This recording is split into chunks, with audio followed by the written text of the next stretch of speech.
There is something very fishy going on with the United States economy, and I can prove it throughout this video. Listen, you guys know me. You know that I am the farthest thing from a conspiracy theorist possible, but in this case, it's not a conspiracy theory. I can prove throughout this video that movies 5 stars or restaurants prey on innocent. I repeat, they caused war, undocumented they caused immigrants, and they there are caused multiple a studies on horrible this, including one of our great and loving states where month after month, the Trump administration has been covering up key economic data by simply not releasing it, refusing to release the inflation report. Gig down 12K on crypto. Well, yeah. Probably for the next few months, at least, crypto is going to be down. Then shortly after that, the jobs report was stopped by the Trump administration. The GDP report has been delayed over and over and over because this admin is trying to cover up bad economic data. What we see, Republican administration after Republican administration, is a dual economy. One economy for the top 10%. You can even argue the top 1% as well. But the top 10% get disproportionate benefits. Then there's the bottom 90%. Skirt on Taylor Sesson Polyev saying Mark Carney's making shady backroom deals with the 2 PMs across the floor. I think he's being a sore loser. Knowing the libs, You've very likely. now lost 2 MPs to the Liberal Party. Both have pointed to your leadership as issues. Michael Ma saying that he was more interested in unity than division. Is this a problem of your leadership at this point? No, it's a problem of Mark Carney's leadership that after Canadians clearly rejected a costly Liberal majority because they knew it would mean higher grocery prices and higher food costs, he is trying to manipulate his way through backroom deals to get that majority.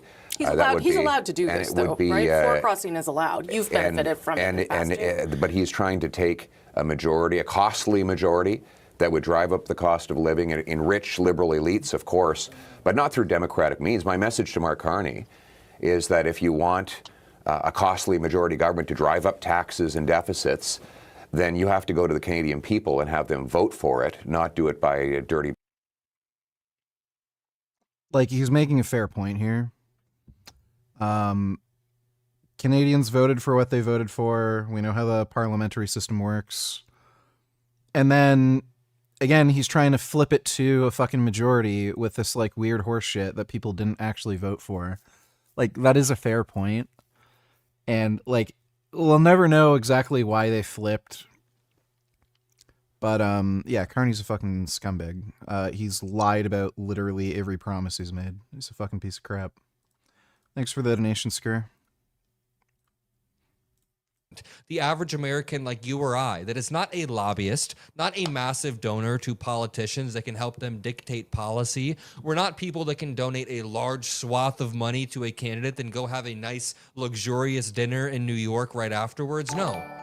You and I are subject to the rules. That I disagree with Trump on a lot of things, but this is based. Today, the Trump administration announced new travel limitations and entry limitations for individuals holding Palestinian Authority-issued travel documents. So in other words, he is targeting Palestinians following what happened in Australia, the Bondi Beach massacre, which was an anti-Semitic attack targeting Jewish individuals who were celebrating the first day of Hanukkah. Now, let me just note that that attack had absolutely nothing to do with Palestinians and was inspired by ISIS, which happens to be a foe of both Hamas and Iran. But nonetheless, per a statement from the White House, several US designated terrorist groups operate actively in the West Bank or Gaza. Same, right? Same. And have murdered. They're fucking retarded, and they're spreading this idea that Hamas doesn't exist in the West Bank. Please explain to me why every other week there's a terrorist attack coming out of the West Bank that Hamas claims responsibility for. Murdered American citizens. Actually, Israel murdered American citizens. Israeli settlers murdered American citizens in the West Bank. But let me continue. Oh, here we fucking go. I like squirrels. I also really like squirrels. One of my favorite squirrels is the Indian giant squirrel.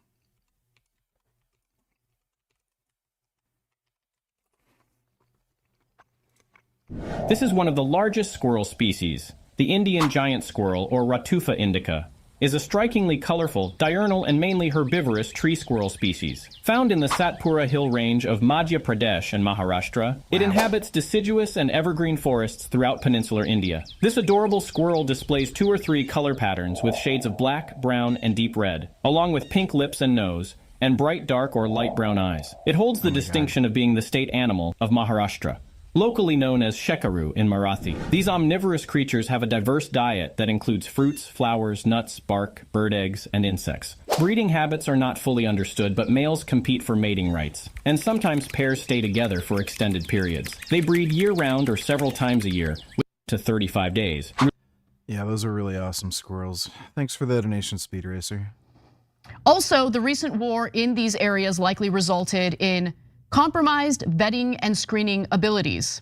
In light of these factors, and considering the weak and non-existent control exercised over these areas by the PA, individuals attempting to travel on PA-issued or endorsed travel documents cannot currently be properly vetted and approved for entry into the United States. Now, Cenk, I was led to believe that the Palestinian Authority has been insanely deferential to the Israeli government and has gone. So what are they complaining about here? The United States isn't letting in fucking retards from the Middle East in the country. Isn't that racist? Right. Literally every single Muslim country will not accept Palestinian refugees. They don't even want them, like, visiting.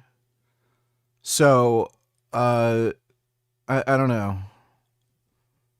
Are you gonna accuse Muslim countries of being Islamophobic? Like, oh, this is such a fucking joke. Like, they're not a news show. Thanks for the donation, Dodo. Average American are subject to.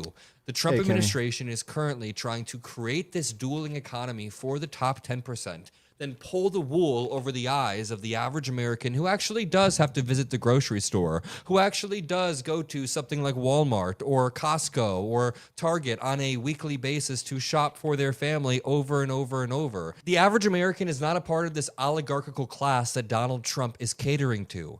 My friend Micah Irfan, who is the lead policy advisor, always says Trump ran as a populist, somebody who's going to help the working class, but he's governing like an oligarch. He's governing like somebody who only creates policy for people who have over $20 million sitting in the S&P 500 actively. People who are the richest of the rich are benefiting, and any vulnerable American is getting the bottom, the safety net cut out from underneath them in the form of ACA subsidies expiring, in the form of Social Security being slashed. Since Trump has gotten into office, unemployment is up, inflation is up, the deficit is up, and the Trump admin is trying to...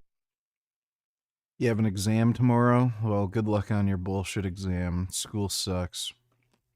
To hide all of these figures. Every act of authoritarianism, every act of cover-up from this admin is an attempt to consolidate power and try to hang on as the midterms come by. I want to focus on this article today that is titled, "The Trump Administration Keeps Canceling Key Economic Reports and Everyone is Suspicious." Double check to make sure you're subscribed to the Adam Mockler feed below, because we will continue to expose this administration on a day-by-day basis, and we will continue to expose the fact that they are the party for oligarchs. They are the party that will send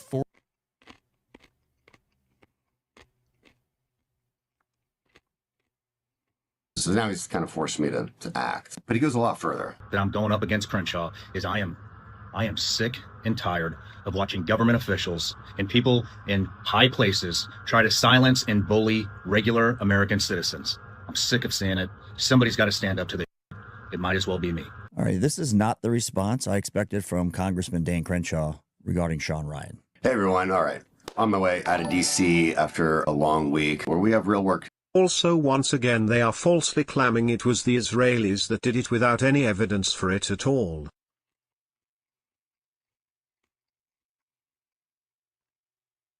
Well, they're following the script of blame the Jews for everything. What do you expect? Thanks for the donation, Dodo. To do. Been working all week on solving the healthcare issue in America so we don't shut down the government again. In January, I hate doing these kind of videos because that's distracting from that work I just told you about. Because this video is unfortunately not about that work. It's about Sean Ryan blowing up the internet last night, talking about me. And so I'm going to respond to that. Let's look at this structurally. What started this, Dan? It was your... So for those of you who don't know, Sean Ryan was talking about all these Congress people. I see Frank has uploaded a new long vid. Yeah, we're gonna watch that in a minute. Thanks for the donation, James. Sean Ryan uploaded a video talking about how all these Congress people are investing in the stock market and they have insider knowledge and they're kind of taking advantage of the system. And I think he mentioned a few names, including Dan Crenshaw. Dan Crenshaw then sent Sean Ryan a message saying him and his Navy SEAL friends are upset with what he said, and they're like basically thinking of killing him. Sent him a veiled threat, and again, this is an ex-Navy SEAL who's killed people. So especially considering this is like a sitting member of Congress, highly inappropriate. And I wouldn't necessarily consider that like an empty threat either. There's a lot of stories of, ex-Marines, ex-SEALs, ex-Green Berets going fucking nuts and killing people. So it's not like this is anything new. And especially this day and age, like you can't really take threats like that unseriously. So extremely inappropriate for this guy to say that, being a sitting member of Congress. And Sean Ryan pointed this out, and now again he's throwing another fucking fit and like threatening lawsuits and shit. Mize Keefe makes his debut on Kick. Also, what happened to you looking into their partner program?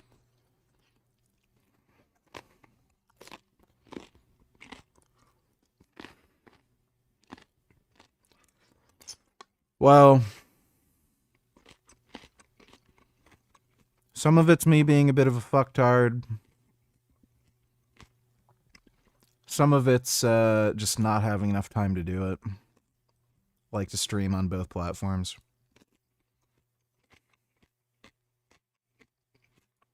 So, I thought it'd be fun to come over here, and I do think it's fun. I think this is interesting. Why don't chat if you agree? The Dark Side saga is interesting. Like it's a story. Honestly, it's pretty crazy. And I think as time goes on, more people will know that I'm here. I think a lot of my viewers don't even know I'm here. I haven't streamed in a month and a half. But why does it sound like you hate Kick? I don't hate Kick at all. I think Kick, when Kick first came out, I was very against Kick, and I think it was because Kick was kind of a shithole. But I will say that as time has gone on, Kick has definitely improved in so many ways. And I do think the CEO has a lot to thank for that. And I think as Kick has improved a lot, I think Twitch has definitely dwindled.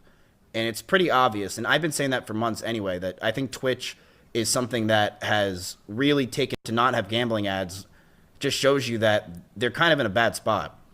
Collab with Destiny? Sure. The shit that happened with Mizkif is just fucking unhinged, dude. Some dumb fucking cunts who are clearly lying and making shit up.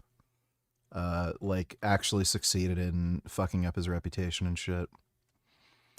Thanks for the donation though, nigga.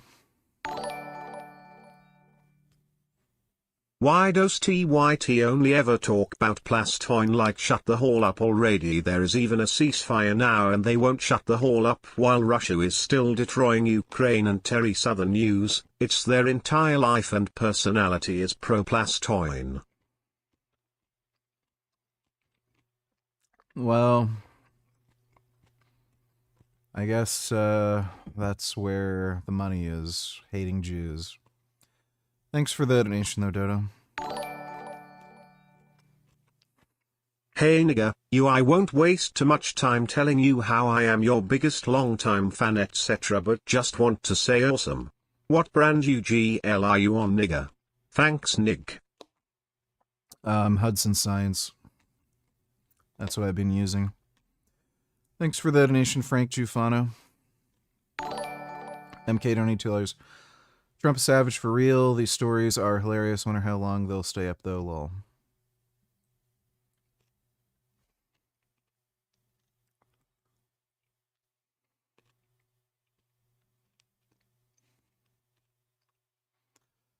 Under Obama, ISIS caliphate spread across the Middle East. Libya collapsed. Oh my god.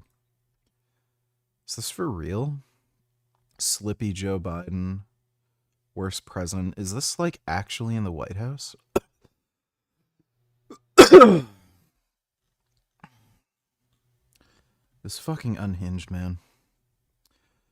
I don't think they'll stay up after he's gone. Thanks for the donation, though, MK. Dodo donated $2. Let me see.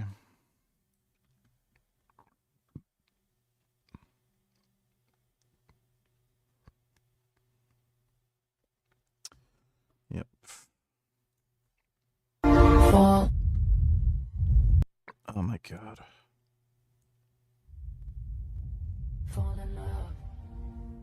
Oh, Jesus. Yeah, that's a beta male fucking getting married.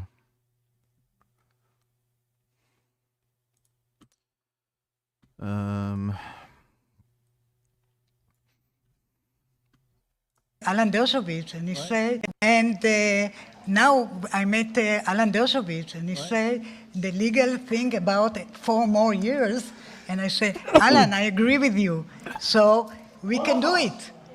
Think about it. Alan's and here someplace. Where's Alan? Alan is here, or he had a flight? Alan is here? Think about it. Thank you. Maybe I will be the first one who told. This is just fucking unhinged, man.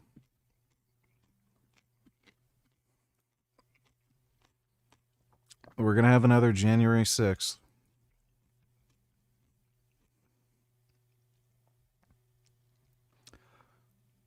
Reporter went off on Providence RI officials accusing them of taking their cameras and Brown University shield illegal aliens. They had to abruptly end it. The camera in that building, they Brown put off because the sanctuary city law that we have.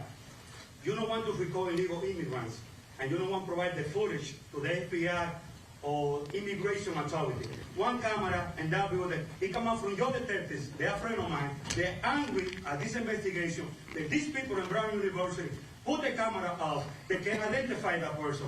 You imagine how the family want to go through? Tell the truth to the media here. Putting cameras off.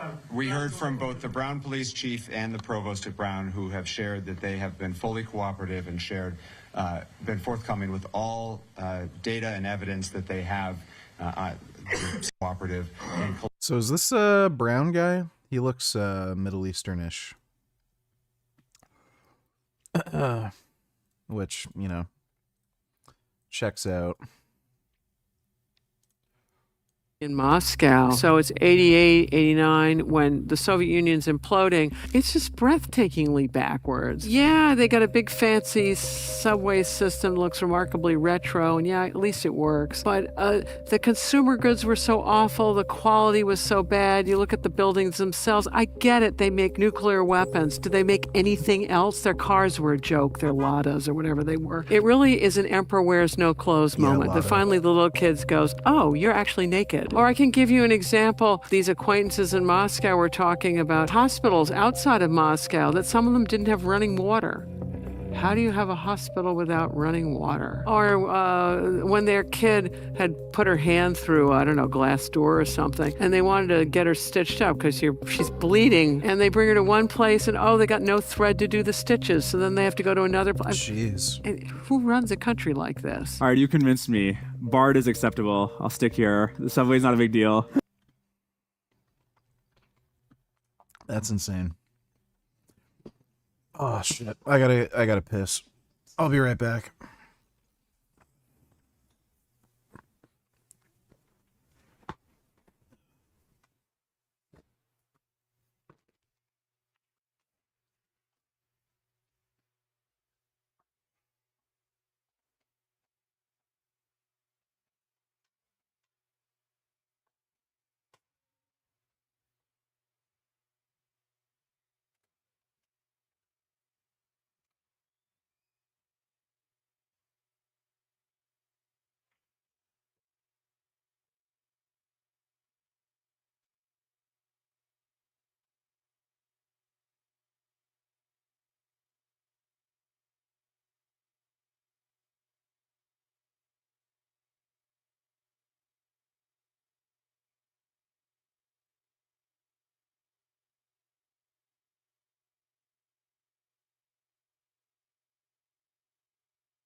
And Spec King of Islam, can we react to this?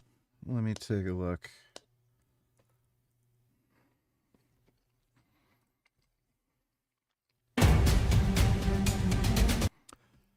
Yeah, we can react to that. Thanks for the donation, Dodo. Clearly the teachers at the preschool saying that sleepy Joe Biden is the worst president this country has ever had clearly have not been in this country for that long. Yeah, they have not. Thanks for the donation, Dodo. Or they're just crazy. Another clip of Myskif getting banned in Arden Ross chat from a few minutes ago. I guess Arden dragged the blockade too. Banning me on kick. Sorry, baby. No. No disrespect. I mean, he's just in his own lane, my own lane. Okay. I respect him as a streamer. I just, we don't know each other. I've known Ron for years. I've known Ron. Thanks. Dude, almost 7 years. Right, chat? Now, damn. Because when you first came to LA, right? No, we were doing GTRP. Oh, and E-dates, right? Dills, I know I'm pudgy. Chat, Dills hasn't been sleeping on my couch for 2 days. Chat, haircut tonight, question mark, with the cookies. Let me know, CTE Dills. Can we ban this person? Who? Oh yeah, ban him out the chat. I got it. What are they saying? I don't even give it attention. Lico, do it. Oh. He banned me. Fuck. He'll hang out with Sneeko, who's a fucking rabid anti-Semite and a fucking Nazi, but... like, wow. And again, the women who were making accusations against Myskif were attention-seeking fucking liars. Like, just completely full of shit. Especially that fucking gross chick, what's her name? With all the fucking disgusting fucking clown makeup. Oh, he was like about to rape me, but I wanted him to stay around and he just left. Like, it was fucking retarded. Thanks for the donation, nigga. And to think SJWS love saying America is so bad when that country had hospitals without clean water. Yeah.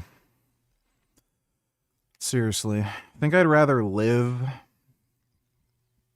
than just die because the hospital has like nothing.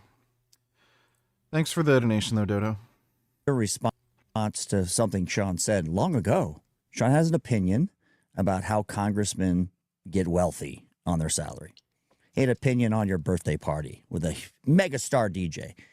And you're in the power position, and then you come at Sean the legal letter. So, Dan, I believe you started. That's trying to understand the dynamics here. And Dan seems to be digging the hole deeper each word here. I'm going to give you the context, and I'm going to save you the time to watch his 8-minute rambling video. And is there a need to make Sean look like that? But Dan is the position of authority and takes an image of Sean and makes him look like that. Doesn't seem...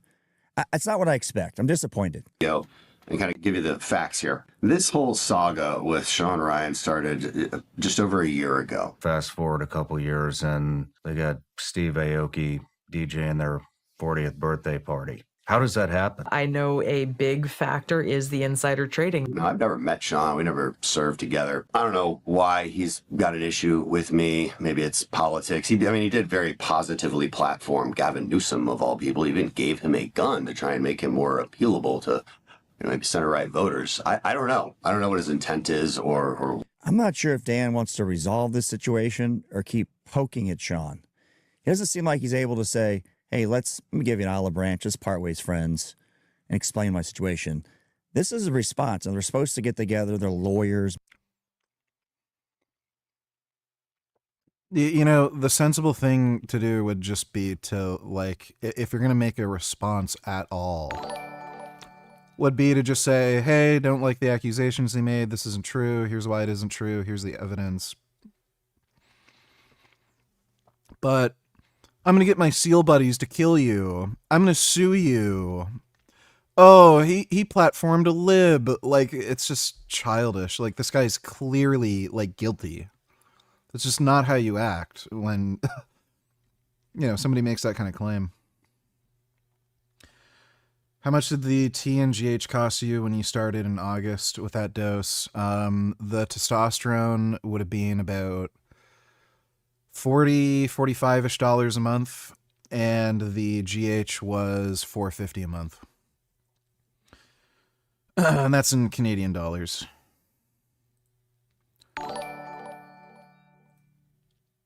Clavicular does laughing at Twitch streamer Arkai not knowing what mental health is. Also today is Clav's birthday. What is mental health? I'll say like what is like what's the question? Dude, wait, can we go? Is this Australopithecus? Someone send me a Kai VOD. I want to see like if he actually says anything like the entire time. Yeah, that guy seems dumb. Well, hopefully Clav celebrates with some crystal meth. Thanks for the donation, nigga. Dodo donators, for real, why doesn't Putin settle in Ukraine then invade Kazakhstan where the West won't defend it? Did you know Kazakhstan may become the next Ukraine? A massive country bordering Russia, a large Russian-speaking population, and Vladimir Putin openly saying Kazakhstan is not a real country. Sounds familiar? Kazakhstan holds some of the world's richest oil and uranium reserves, and Russia cannot afford losing influence over this region. Just like Ukraine in 2014, Kazakhstan has regions where ethnic Russians form major populations, especially near the border. A perfect recipe for protection missions. Kazakhstan isn't alone. China needs Kazakhstan for its Belt and Road. The US wants its oil. Turkey.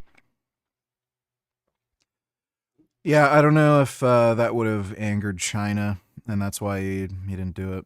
Turkey wants influence over Turkic nations. Everyone has a stake here. If Kazakhstan tilts too much towards the West, Russia may feel threatened. If it tilts toward China, the West gets worried. It's a geopolitical tug of war with nuclear powers on every side. So the real question is, will Kazakhstan become the next flashpoint between Russia?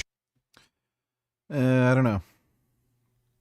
Don't know enough about that, but hope she is not considering it. Let me see. Oh, fucking AOC. Reaction to, or do you think that you could beat JD Vance in a head-to-head race for president, as polling suggests, in 2028? Listen, these polls, like 3 years out, are, they are what they are. But let the record show, I would stomp him. Thank you. Yeah. I think it's been proven at this point that female candidates are completely unviable. What country has the lowest IQ? My mind went straight to America. Wrong. What country has the lowest IQ? Africa. Well, Africa isn't a country. I think the population of people with the lowest recorded IQ are the Australian Aborigines. That's what I heard. I'm pretty sure it's some like shithole Middle Eastern country or something. A lot of inbreeding. No. What country has the lowest IQ? The United States. Wrong. Lowest IQ in the world. Where the dumb people at? Yeah. Where they at? Any other guesses? Australia again. Wrong. Thailand. Wrong. What is the country with the lowest IQ? USA. Wrong. Everyone has said that. I love it. What is the country with the lowest IQ? America. Wrong. What is the country with the lowest IQ? India. Wrong. Kazakhstan. Wrong. Great guess. And what is the country with the lowest IQ? That's Chad. Wrong. South Africa. Wrong. What is the country with the lowest IQ? The US. Wrong. Any other guesses? I don't know. Madagascar. Wrong. What country has the lowest IQ? India. Wrong. United States. I don't know how you could figure India. Wrong. What is the country with the lowest IQ? Maybe India. Incorrect. Italy.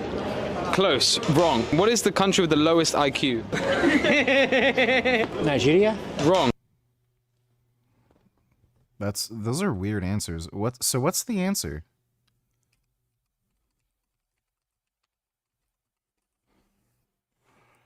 South Sudan, Sierra Leone, Gambia, Nepal frequently cited at the bottom due to significant challenges like poverty and limited education.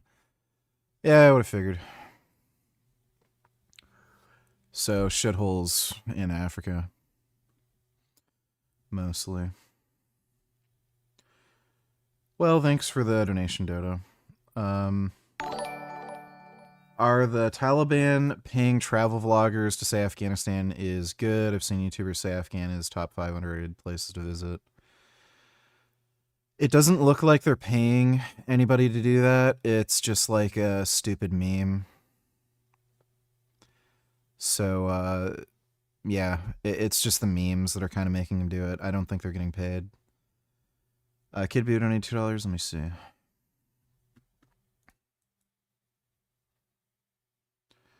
Venezuelan military is preparing for potential confrontation. President Nicolas Maduro expects clashes. Yeah, that would be over in like a day. That'd be like Iraq, but easier probably. Thanks for the donation, Kid Boo. By the way, VG did hear one of the Bondi Beach victims was a Holocaust survivor who survived the Holocaust but has now been killed by these Islamic dickwads. Yeah, that's great.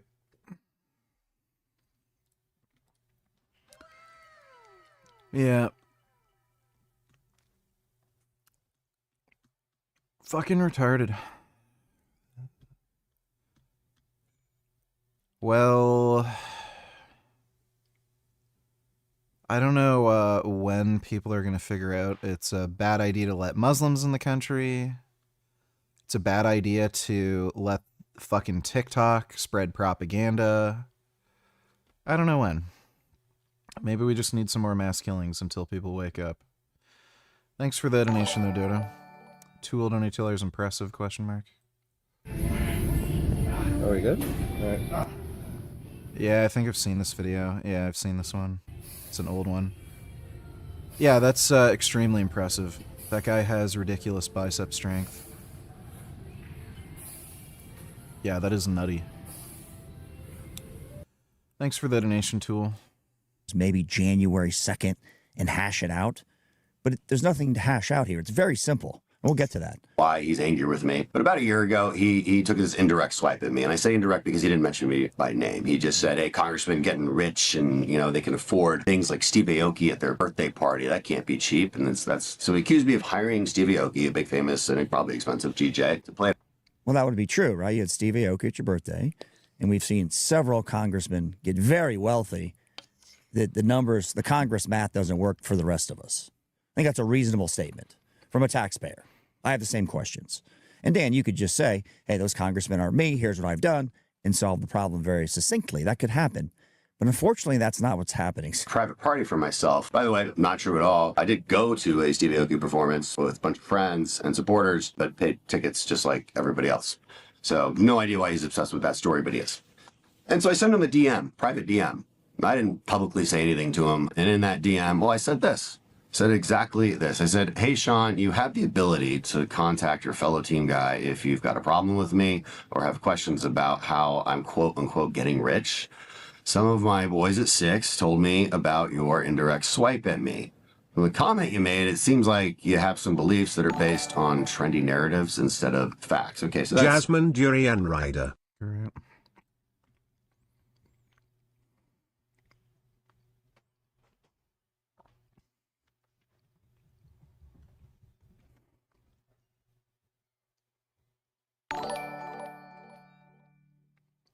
Are you going to watch Jake Paul be euthanized on Netflix on Friday? Oh yeah, I gotta watch that. It probably won't even work in the streaming. It'll just get shut down again. I don't know. I'll try, but yeah, Netflix streaming sucked with the Mike Tyson fight. I'll try to watch it though. Thanks for the donation, Death to Islam. That's the only thing I ever sent him. He never responded, never asked any more questions. Don't think he was very interested in the truth. And a year...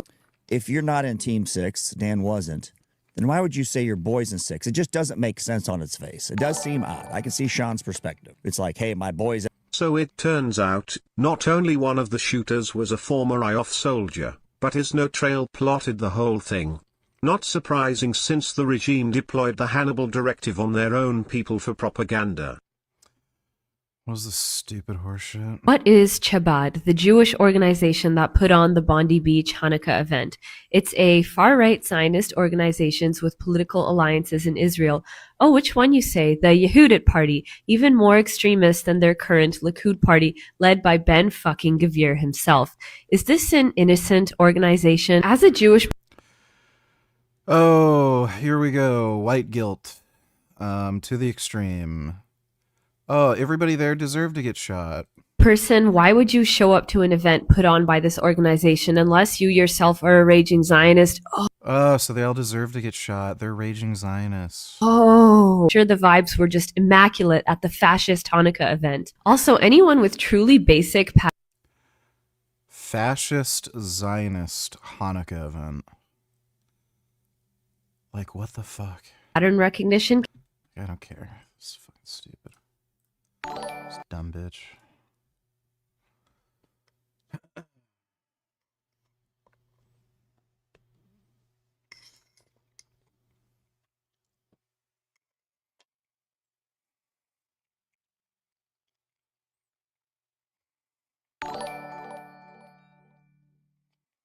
As I've said before and I'll say it again, wanting children to live is not an... At the IRS I was talking to. You're like, whoa, hold on. Same kind of deal. Later, like very recently, goes back on his podcast, makes the same kind of statements about hiring Steve Aoki and all this nonsense. But of course does name me this time. So now he's kind of forced me to act. But he goes a lot further. And this is where it gets interesting. And this is why he got a letter from my lawyers. Okay. Because he says that message that I... At Axelfuzz 2703 really there are vloggers saying Afghanistan is good, what's with all these SJWs getting the Middle East? From what I can tell, those travel vloggers are either apolitical or more right-wing. Again, they're just doing it for attention and shit. So, yeah, they're just dickheads.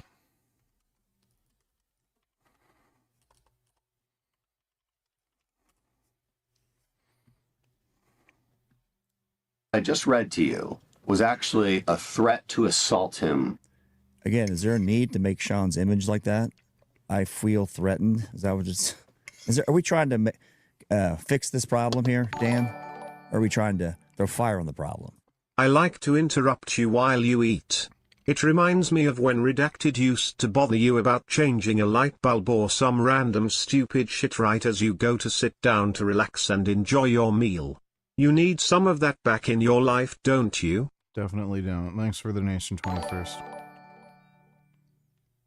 Thought daughter or gay son? Gay son. Thanks for the donation, Pooh. Sean had some questions. He could have answered the questions very politely as a public servant, as a congressman, in the position of power, and they could have gone away. That doesn't seem like is what Dan wants, does it? Let me know in the comments, does Dan want to resolve this or just show he's in control because he is a sitting member of Congress? With my boys at SEAL Team 6. Now, I just read it to you. It doesn't say anything like that. It's Also, soul child, yes, it is if those children you want to live are Nazis themselves. Yeah, fuck them. Do not give a shit that stupid emotional manipulation gay horse shit doesn't work on me. Thanks for the donation, Dodo. remotely threatening. It's not even an aggressive message. No reasonable person could possibly interpret it that way. No reasonable person would say my boys at SEAL Team 6 or 6 unless you worked at 6, right? Like Dan did not. So it would sing this.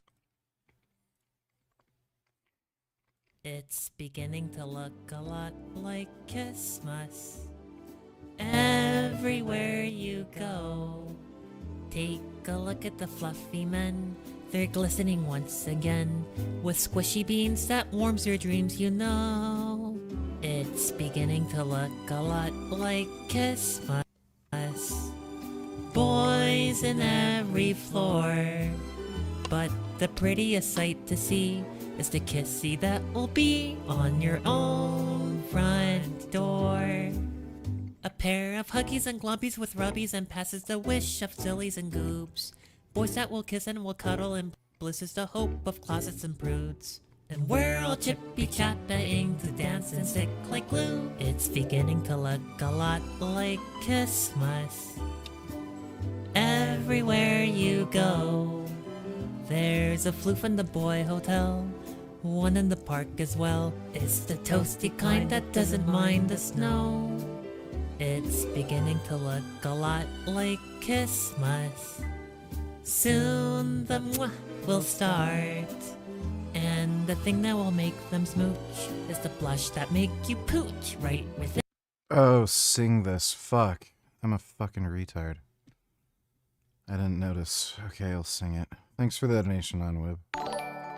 Oh, that is a pain in the ass. Manny594, 2218. How do you know when you've reached your genetic potential when working out? You'll never really know. Is it age? Is it when you plateau more? Is it when you can't grow muscle? What is it? You'll have some idea how close you are, but I mean, there's a lot of factors that you may not be aware of that could prevent muscle growth. Like you might not be eating enough, you might not be training the right way, you know. So you'll get some idea when you're getting closer, when it just becomes harder and harder to gain any more muscle or get stronger. But you'll never really know. Because like the idea would be, could you possibly gain another like that, you know, fraction of a pound of muscle more? Can you add just an extra 5 pounds to a given lift? Like it's always theoretically possible to grow a little more or get a little stronger, so you'll never know for sure. Thanks for the donation though, Manny. Dodo donated hate soul child. If you get Death Note powers, can you kill him fast? Oh yeah, for sure. Thanks for the donation, Dodo. Alpha Destiny Lemonade donated SEAL Team 6 operators failed birthday stream Ments. You guys got completely silent in here, like this is a dead chat. And you guys got completely silent in here, like this is a dead chat. Man, I was hoping on an afternoon like this on a birthday one we'd get more people in here. It's been completely dead. Anything at all ever, and I don't have any friends. Right? I have no friends. I don't celebrate. I don't do anything other than what you see on the internet. I don't exist other than It's probably the most true statement he's said in a while. on the camera. So, you guys. It's all his doing, too, and he'll never take responsibility for it. He's such a fucking idiot. Thanks for the donation, though, Alpha Destiny Lemonade. Oh, shit. I gotta piss again. I'll take a piss, then I'll sing this. I'll be right back.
Oh.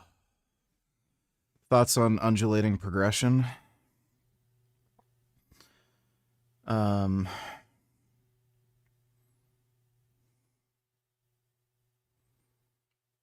You know I fed you, right? Why are you always so hungry?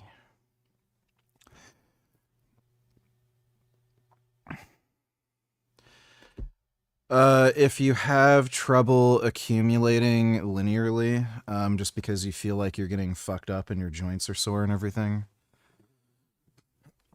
the strategy's totally fine. Again, ideally you'd accumulate linearly, but I'd employ that strategy if you're feeling like you're getting way too beat up, from just, you know, increasing the weights each week. So it's slower,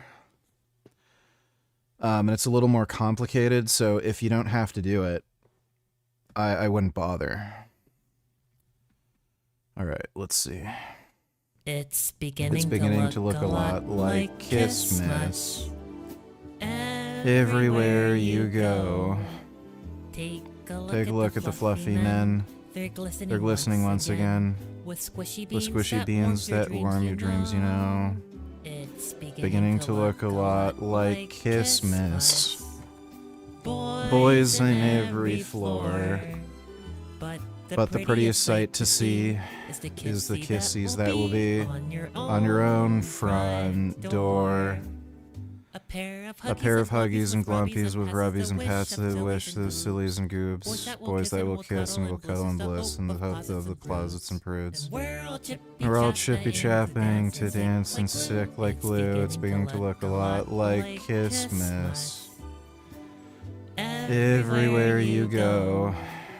There's a floof in the Bowie Hotel. One in the park as well. It's the toasty kind that doesn't mind the snow. It's beginning to look a lot like Christmas. Soon the three will start. And the thing that will make them smooch is the blush that make you pooch right within your heart.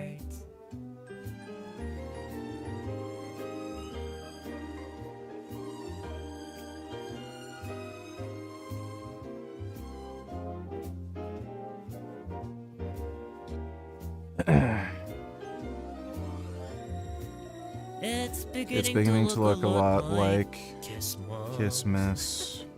Boys on all the floors. But the prettiest sight to see is the kissy that will be on your own front door. Sure, it's Christmas. Once more.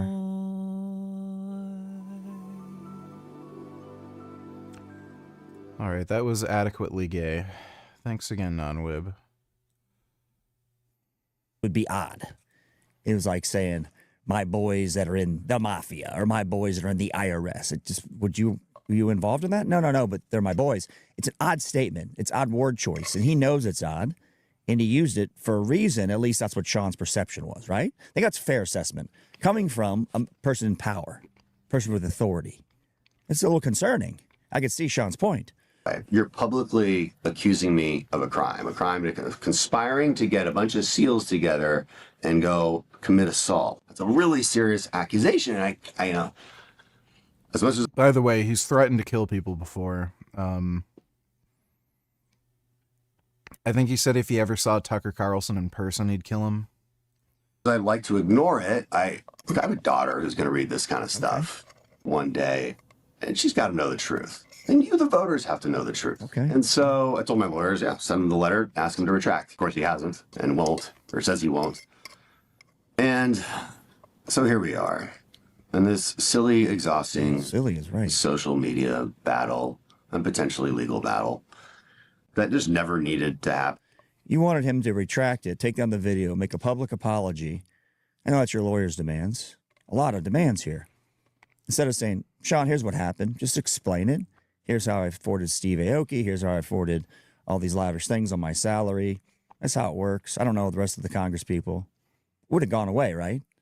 Instead, Dan seems to have lashed out. This is an ongoing thing Dan does. He lashes out at people on Twitter, now in a video. Was this video a good idea? Let me know in the comments. Was this a good idea for Dan? And in the first place. So, Sean, you know what the truth is. You know you never Really, took that- Dame, how come he is not in jail yet? You know, benefits of being a congressperson. Like, what's fucked too is Sean Ryan, I don't think he ever directly accused Dan Crenshaw of, like, insider trading. He just said, like, it's weird how on a congressman's salary they can afford these things. And then, what's her name? She said, yeah, it's because of, like, insider trading. Like, he didn't even say it. So, like, this guy is just a bully, and he's trying to shut people up, and he's fucked. Thanks for the donation, though, Dodo. As a threat. You know you were embellishing. You know you wanted to get a little extra clicks. I'm running a program. My bench only went up 2.5 pounds after deload cycle. Is that bad, or should I just stay with program?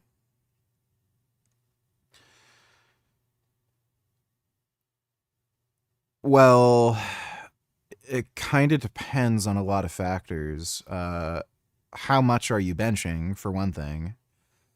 Because if you're benching 500 pounds and after like, I don't know, 6 or 8 week accumulation phase, you were able to add 2.5 pounds to your bench, that's actually really good. Like if you're an advanced lifter, that's really good.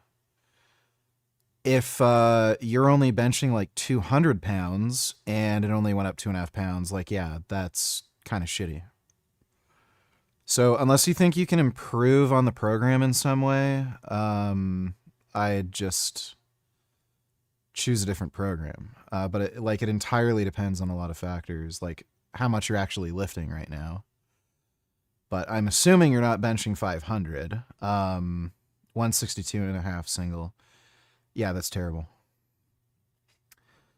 I mean, with that sort of bench, I would recommend starting strength. Like, just do straight linear accumulation. Just add 5 pounds each week. So start with a weight that you can manage fairly easily, like, 3 reps in reserve. You can go off percentages if you want. But start with a, pretty easy percentage, like maybe 75%, and just add 5 pounds each week, and just keep adding 5 pounds until you fail.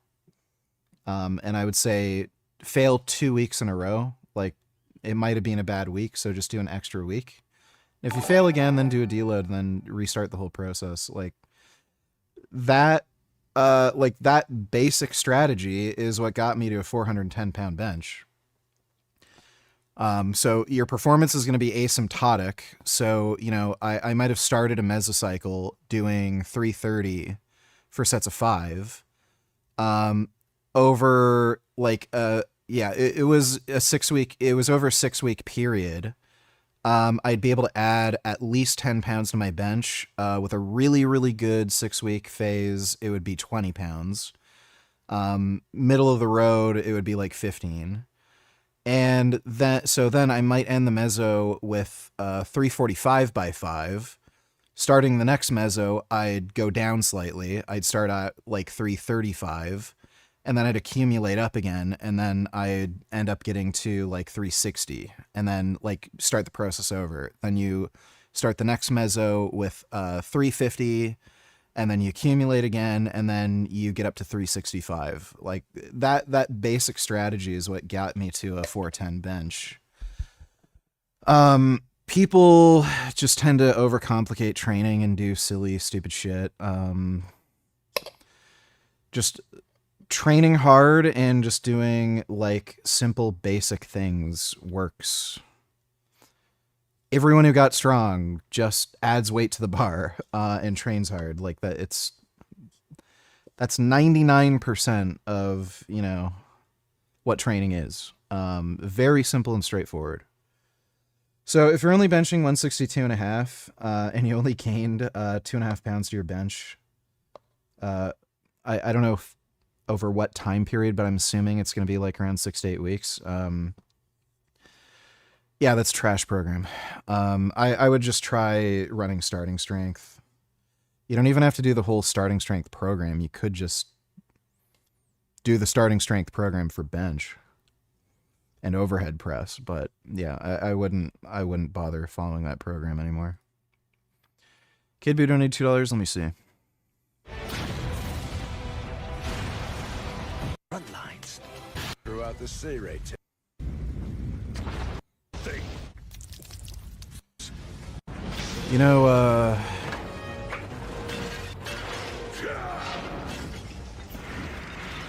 These anime fights look fucking terrible. Like, just boring to watch. Thanks for that donation, though, Kid Boo. On the show to just saying Dan. I don't know that Sean needs a little extra clicks by using Dan. Now, that video did well for Sean. But it's bigger than Dan. It's about the power structure coming down on an individual who's got an opinion.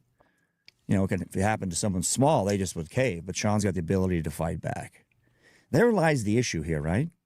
The power structure that Dan represents telling somebody speaking the First Amendment to be quiet. And you don't need to say that. Crenshaw accused, threatened me. Well, that'll get you some attention, right? But it never happened. And we have all the evidence to show that it never happened. Okay. And so just move on. Say you were wrong. Yeah, Dan Crenshaw's a piece of shit. Fuck Dan Crenshaw. Fucking turd. And that is. Oh yeah, we should watch Frank, actually. Let's watch Frank first. Oh my god. Yeah. When you click the fucking search bar, it like unchecks the search bar. I fucking love that.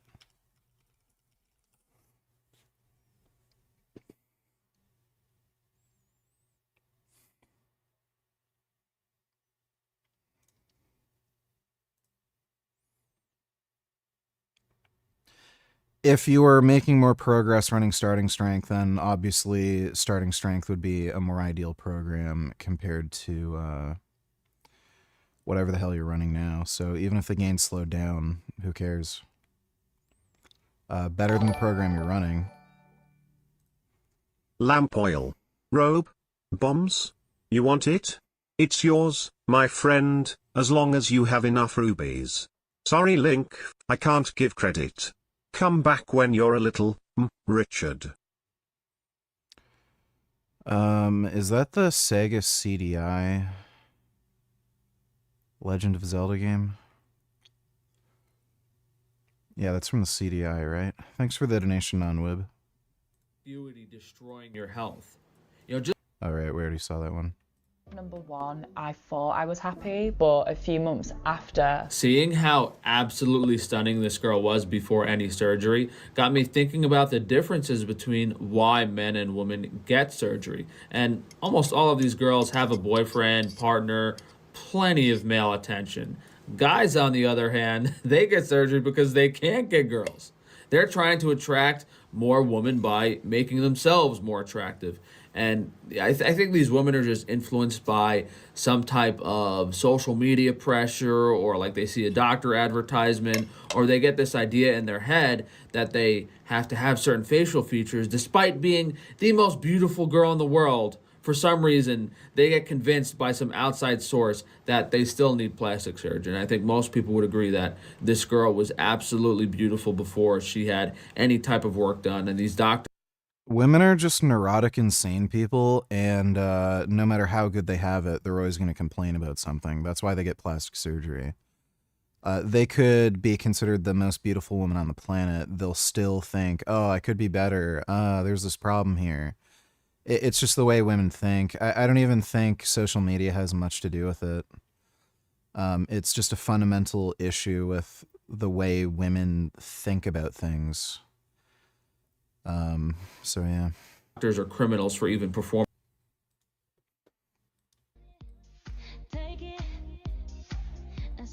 I feel bad because most of yeah, it's becoming a bit of a pig nose. these girls didn't need a nose job in the first place. They get sucked into this idea of the mainstream attractive facial feature. Like, oh, I have to have this upturned Barbie nose, or this pointy round chin, or just things that don't fit into their face at all and aren't necessarily the most attractive features. It's just some, honestly, it's really probably just some BS marketing scheme by these plastic surgeons to get you to get plastic surgery. They put this idea in your head, and you can see the comments here. I can't blame her for being like that. If I got a botched nose job, I'd also try to convince myself that it's actually not botched. The truth is, her surgeon and her doctor are gaslighting her and lying to her and convincing her that she's not botched so they don't suffer any repercussions. Like, to be fair, we didn't see the before photo, so who knows what she looked like before. Girls. But yeah, it kind of looks fucked up.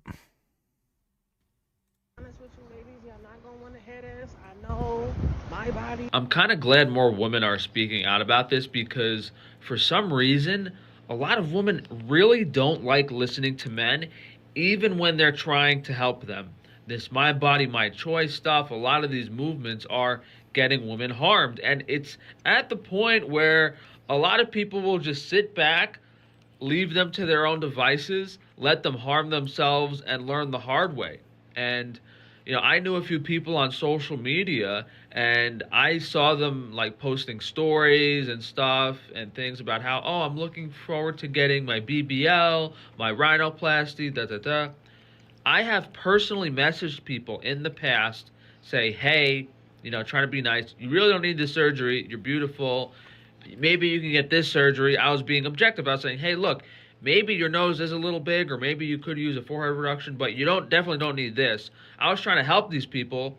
They didn't listen to me. They thought I was like mansplaining and I'm stupid. And no, they were so close-minded and wrapped up in the surgery and thought it was going to make them happier. And every single one of those people were very upset and regretted the surgery. And did they learn their lesson the hard way?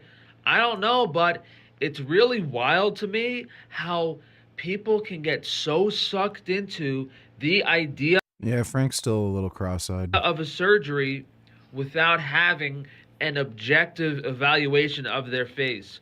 And this looks maxing thing hasn't really helped because the women just think it's mansplaining. And I keep repeating myself, but a lot of women are so close-minded and they really don't like listening to men. And in the case of these surgeries and not listening to people, it literally bites them in the ass, especially with the BBL. So hopefully the word spreads, especially about these more proper procedures.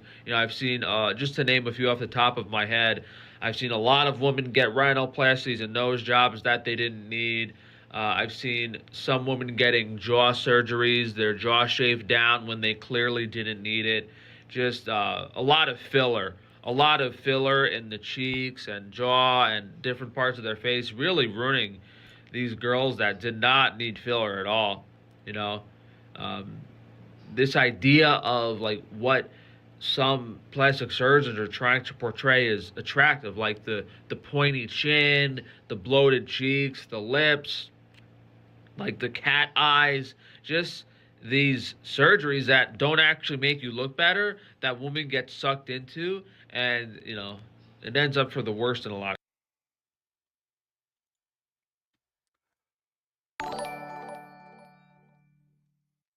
Nigga, you got no taste. I got a call freezer to exterminate your monkey ass. Uncultured retard ass nigga. And you say Mashoko Tensei was good, that shit was ass.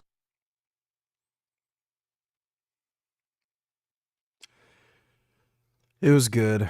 You're just retarded. Second season sucks, but first season was good. Thanks for the donation, Kid Boo.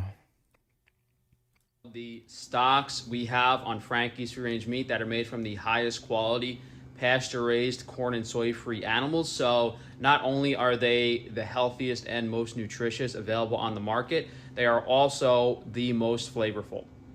Yo, this background freezer noise is driving me crazy. I'm so tired of it. I've recorded this like 5 times already. We have our bread and butter, 72-hour collagen bone broth.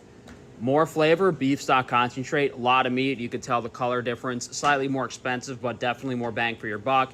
And maybe the craziest product we've ever made is our organic demi-glace. Really, really special if you have not tried that. And then we have the really unique turkey stock, chicken broth, and duck. The Gross. Turkey stock. Like, that must taste so nasty. duck and turkey, no one else is doing that with as high quality ingredients, so that's pretty unique and special.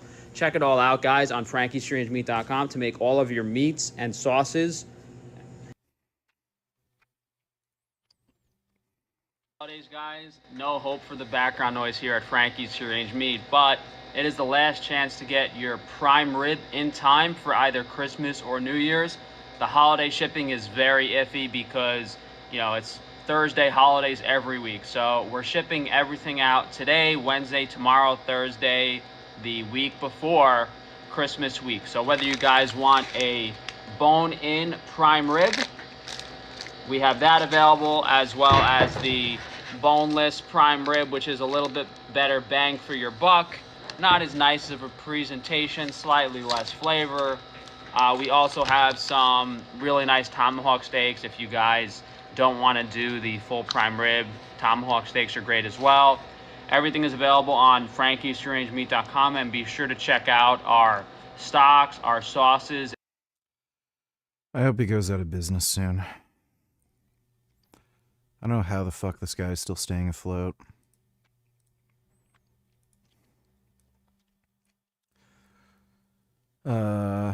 Only just found your channel. Was rad to see you and your friends training. Crazy physique. Well, thank you, Luke. Guys, we're heading to an omakase lunch. I am almost late because it's 12:01, but it is conveniently right across from my. I'll probably do some more lifting collabs with Alpha Destiny in the future. Don't know anybody near me that I can collab with. Hotel. So that's the hotel. And right across, right here, through these doors, is the omakase. BTW, no one in their right state of mind would buy any of this for Christmas dinner. Yeah, you have to be a fucking cunt. And everybody who buys from Frank is a complete cunt. There are people who've made reviews of Frank's website, and they're subhuman troglodytes. It's the biggest fucking retards you've ever seen in your life. Thanks for the donation, though, Dodo. Hedgehogs are covered in spines, so you might wonder, does the mother get poked when giving birth? Actually, newborn hedgehogs are born completely smooth, Jeez. without any spines at all. At this stage, Wow, it's weird. they're tiny and fragile, and honestly, they don't look anything like hedgehogs yet. A few days later, the little hedgehogs start growing their first spines. Dude, that is so weird. They don't even have eyes. At first, these spines are soft and flexible, so you can gently hold and play with them without hurting the baby. By around 2 weeks old, the spines begin to harden, giving them the protection they need. Hedgehogs usually reach full adulthood at about 6 months, at which point their spines are fully developed. Adult hedgehogs generally live alone. Hedgehogs are cute. They have serious social anxiety. In the wild, hedgehogs only interact with others during mating season. Otherwise, they prefer to be solitary. If two hedgehogs happen to meet, they won't give each other a second glance. They're so round. Even during mating, once they're done, the two go their separate ways and never interact again.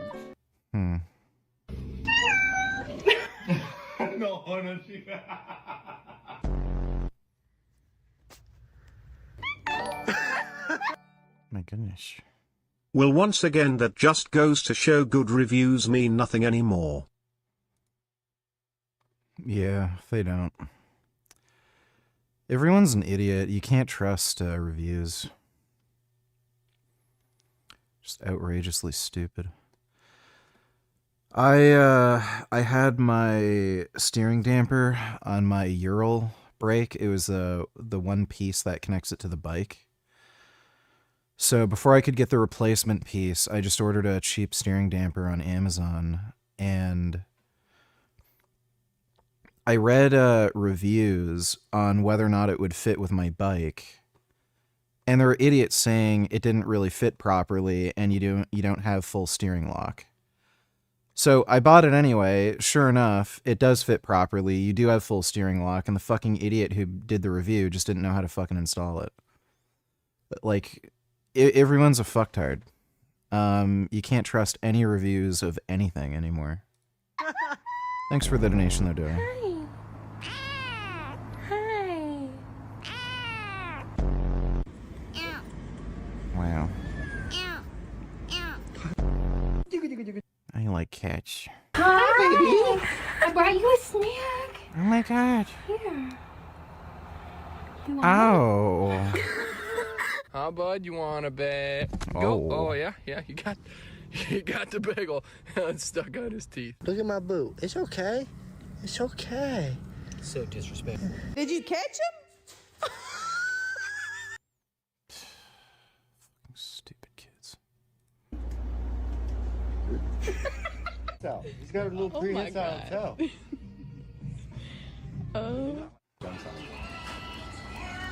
Opossums are so fucking cool. Oh, that's a possum. I'm out here to feed the cats. The cats are all waiting, and there's Jeff. There's a scraggly opossum. I love their hands. Dude, it's a baby ass cat. Dude, it's a. No, that's an opossum. What the fuck? Look at Mom. Oh my god. So chunky. We got Oh. it. I want to be friends with opossums. He looked. Oh my god. Hi.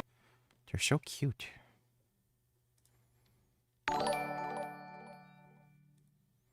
It's not possible to be pro-Palestine and also pro-Israel. Change my mind. Well, I would agree with you there, Dodo. Thanks for the donation, dude. I said lunch. We did have to schedule a reservation yesterday. I should have probably done it for 1 or 2 p.m. instead of 12 because I knew I wasn't going to wake up. And they said the total price was like 3,000 yen, so I mean, it's a little more expensive than an average meal in Japan, but I'm a little worried it's not going to be anything crazy because... You don't know how Frank is still staying afloat. I mean, well, I'm sure it helps his bottom line that you promote him and his business every time he posts a video. You react to it on stream for your dozens of hate watchers. Literally supporting him. I'm pretty sure I have in no way helped him get business. Thanks for the donation though, jackass. ...of sometimes like omakases and lunches are like way above for tourists. Alright, this is special. Yeah. Okay. Probably not. I'm the only guy here for lunch, which might be questionable, but probably not. Most people don't go omakase for lunch, as far as I know, unless it's like a really, really popular place. Usually due to the time, because it's like. Oh my god. This is the stupidest shit I've ever fucking seen in my life. This has to be the most gay cucked retard on the entire planet Earth. Australian man happily trades in his R34 GTR for a Nissan Leaf. I have never in my life seen anybody who is so fucking stupid and gay. Imagine being that much of a faggot. You trade in an R34 for a fucking Nissan Leaf. This guy should be sentenced to fucking death. Fucking cunt.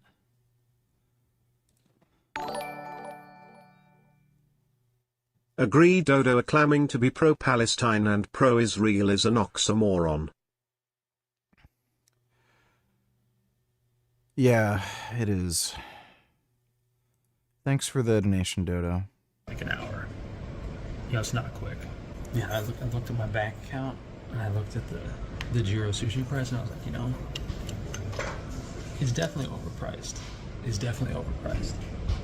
Because that sushi lunch in the department store was like $15, 2,000 yen. And Jiro is charging like $600 or $700, which is like 80 or 90,000 yen. So literally like 40 to 50 times the price.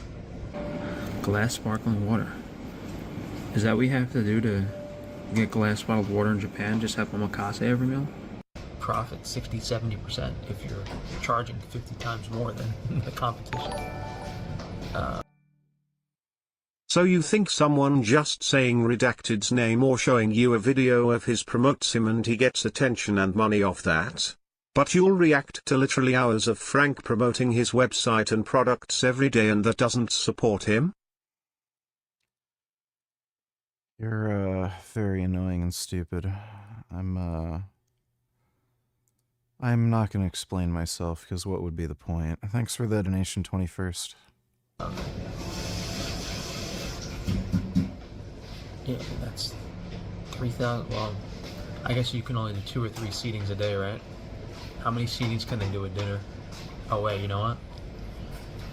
Now that I'm thinking, I mean, my memory's not that good, but I think it was something, someone left in my comments that it was like a 5 or 6 hour lunch, which actually, okay, their food costs might actually be higher than I thought, and they might only be able to do 1 or 2 seatings a day. But dude, worst case scenario, 10 people per restaurant, 2 seatings per day is 20, times 3 is 60, and you're profiting 300 per person, 60 people. What is that, 18 grand? Because 6 people at 300 would be 1,800, so yeah, 18,000. Netflix documentary on him.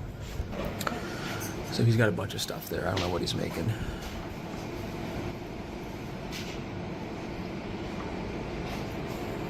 If you guys don't know, Kid Boo donated $2.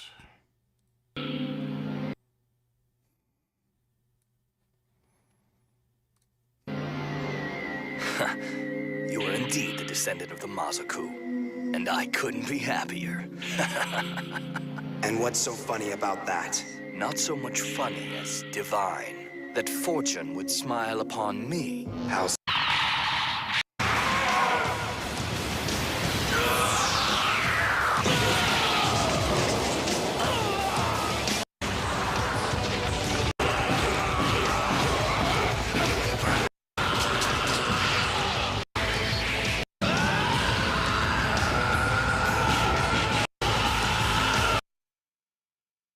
Yeah, that also isn't animated very well. But there are definitely better fights in Yu Yu Hakusho. Chance of beating him. I actually like Yu Yu Hakusho. That's not one of the better fights. Thanks for the donation though, Kid Boo. And people buy this nonsense? How many people get food poisoning? Frank and high quality is an oxymoron. I can guarantee you somebody's gotten food poisoning from Frank's bullshit. Like, there has to be somebody. Thanks for the donation though, James. much about the sushi omakase stuff. These guys train for like 15, 20, 30 years. I'm not trolling. You have no argument. Banning Redacted's name and videos on the basis that it promotes him. And promoting Frank every day for hours is peak hypocrisy. And you're literally promoting an animal abuser selling animal products. Yeah, it's not hypocrisy. You're just an idiot. Thanks for the donation, dude. Before they get their own restaurant. It's crazy. It's not like these New York chefs that'll like work in a place for 5 or 10 years and have their own place in their mid to late 20s in some cases. That's totally different here. These guys actually put in the time and the work. I'm live. Okay. Okay. So this is a lot, actually. This is 1, 2, 3, 4, 5 different things. So you have oysters, crab, sesame jelly, salmon turnip egg roll, red shellfish jelly, beef and pumpkin roll, orange ham roll. Will we ever get to see your body fully smooth and shaved down? Perhaps for a bodybuilding show if you still intend to compete at some point down the line? Would be very interested to see your toned look without all the body hair. Yeah, if I compete, I'd have to shave my body. So yeah, if I end up competing, I'll shave. Thanks for the donation though, James. I'm confused because 1, 2, 3, 4, 5. 1, 2, 3, 4, 5, 6. 1, 2, 3, 4, 5, 6. No, this has 7 things, and there's 5 bites here. So some of these things are like describing this. Oh, I don't like fish, guys. It smells fishy. I'm doing this for you guys. I'm not the biggest fish fan.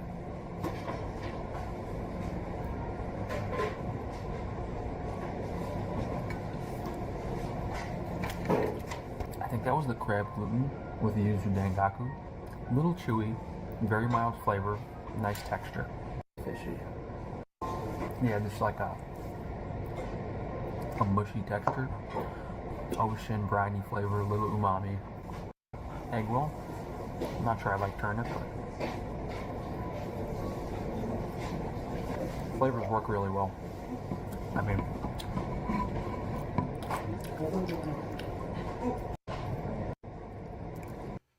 this is just gross and boring. Oh my god. Just watching him just chew with his gross lips. bad. Want to cleanse your palate between the bites. That's the tuna. Just the ratio of like rice to fish to zero down conger eel and small skin. Ooh, it's tuna is. Maybe.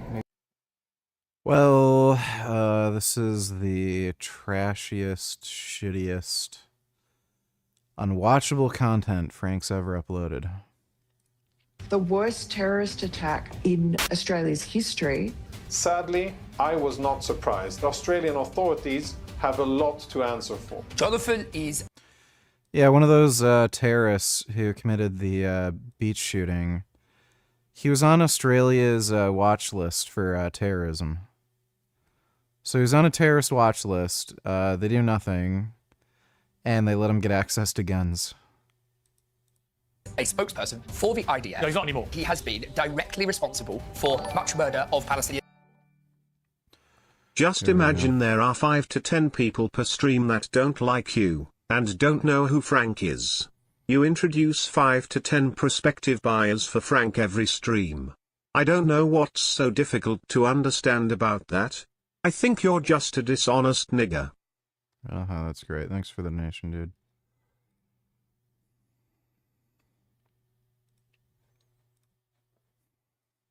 Whether it was after October 7th or before. Since you're half Palestinian, I can understand your frustration because you and your forefathers had an opportunity to a state, and you and your forefathers missed that opportunity. I will not allow the tragedy of these innocent victims in Bondi Beach to be politicized. The rise of...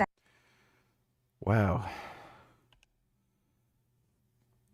Opportunity. I will not allow the tragedy. This guy has the roundest head I've ever seen. Those are wild animals. Just leave the nocturnal opossums alone. She should have gone to the hospital for a rabies shot. Opossums don't get rabies. But, yeah, leave animals alone. Thanks for the donation, James. This guy's head is so fucking round, it's like a beach ball.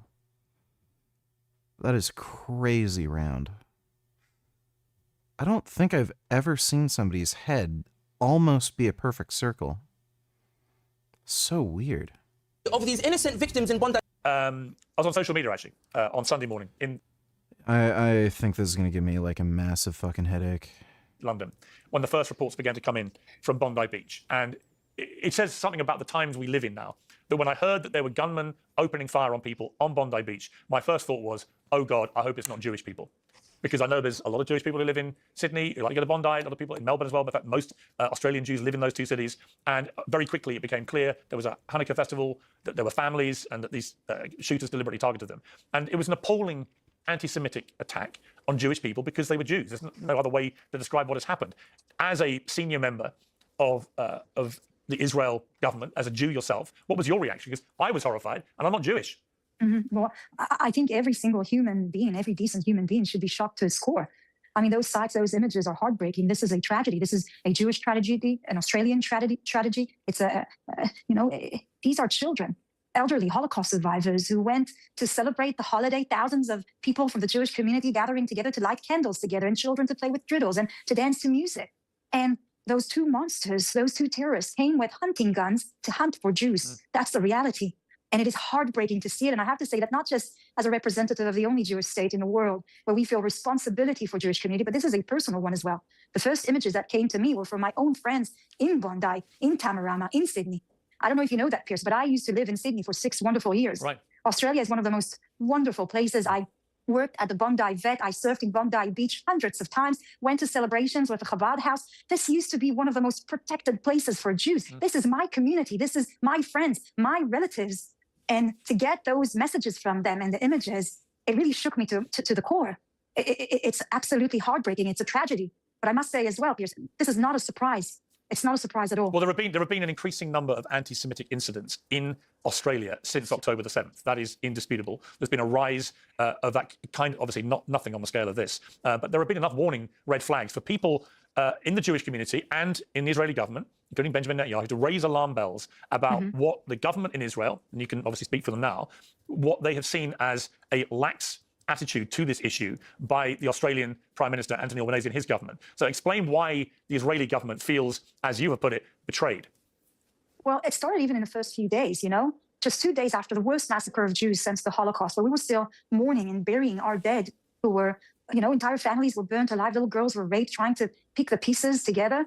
On the 9th of October, there were marches in Sydney that celebrated that massacre, where people were chanting on the steps of the Sydney Opera House to gas the Jews, fuck the Jews, all these crazy slogans that call for the death of Jews.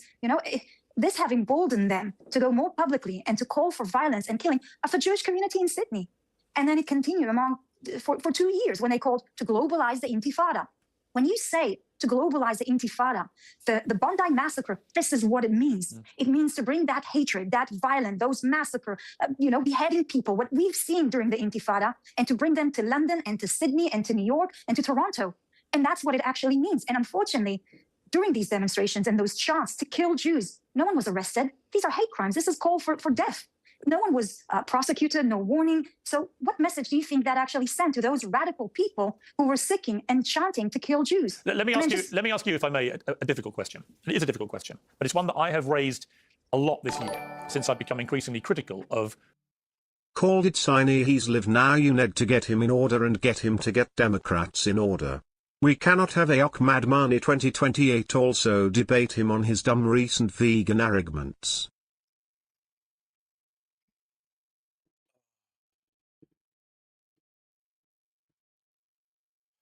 I was already debating 3 fucktards before the stream for like 2 hours.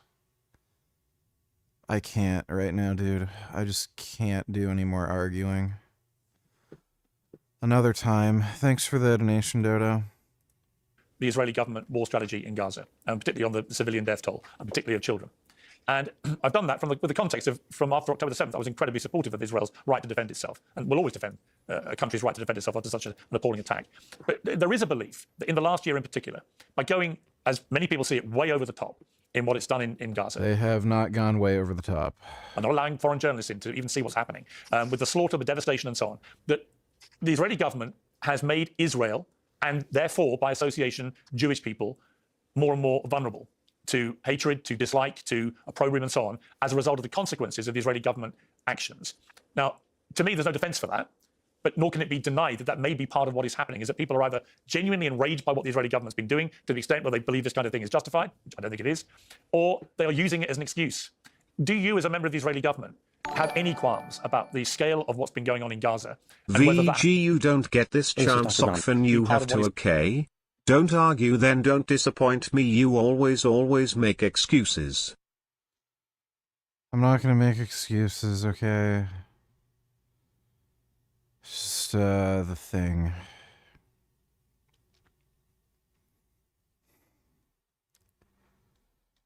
Oh, I'm exhausted.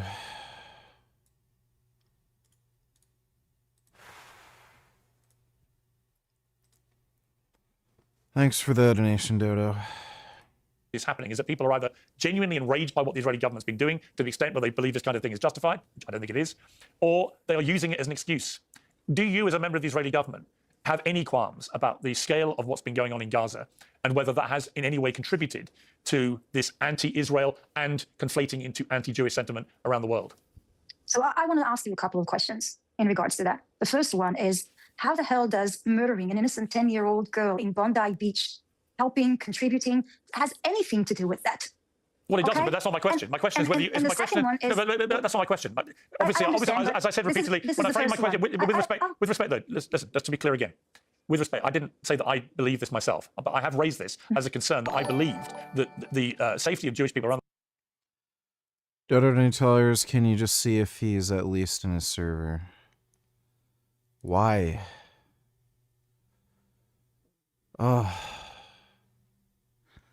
I don't want to talk to anybody right now. I just had the most AIDS fucking conversation. They're doing something. Destiny and Dan is in there. I don't know what the fuck he's even up to.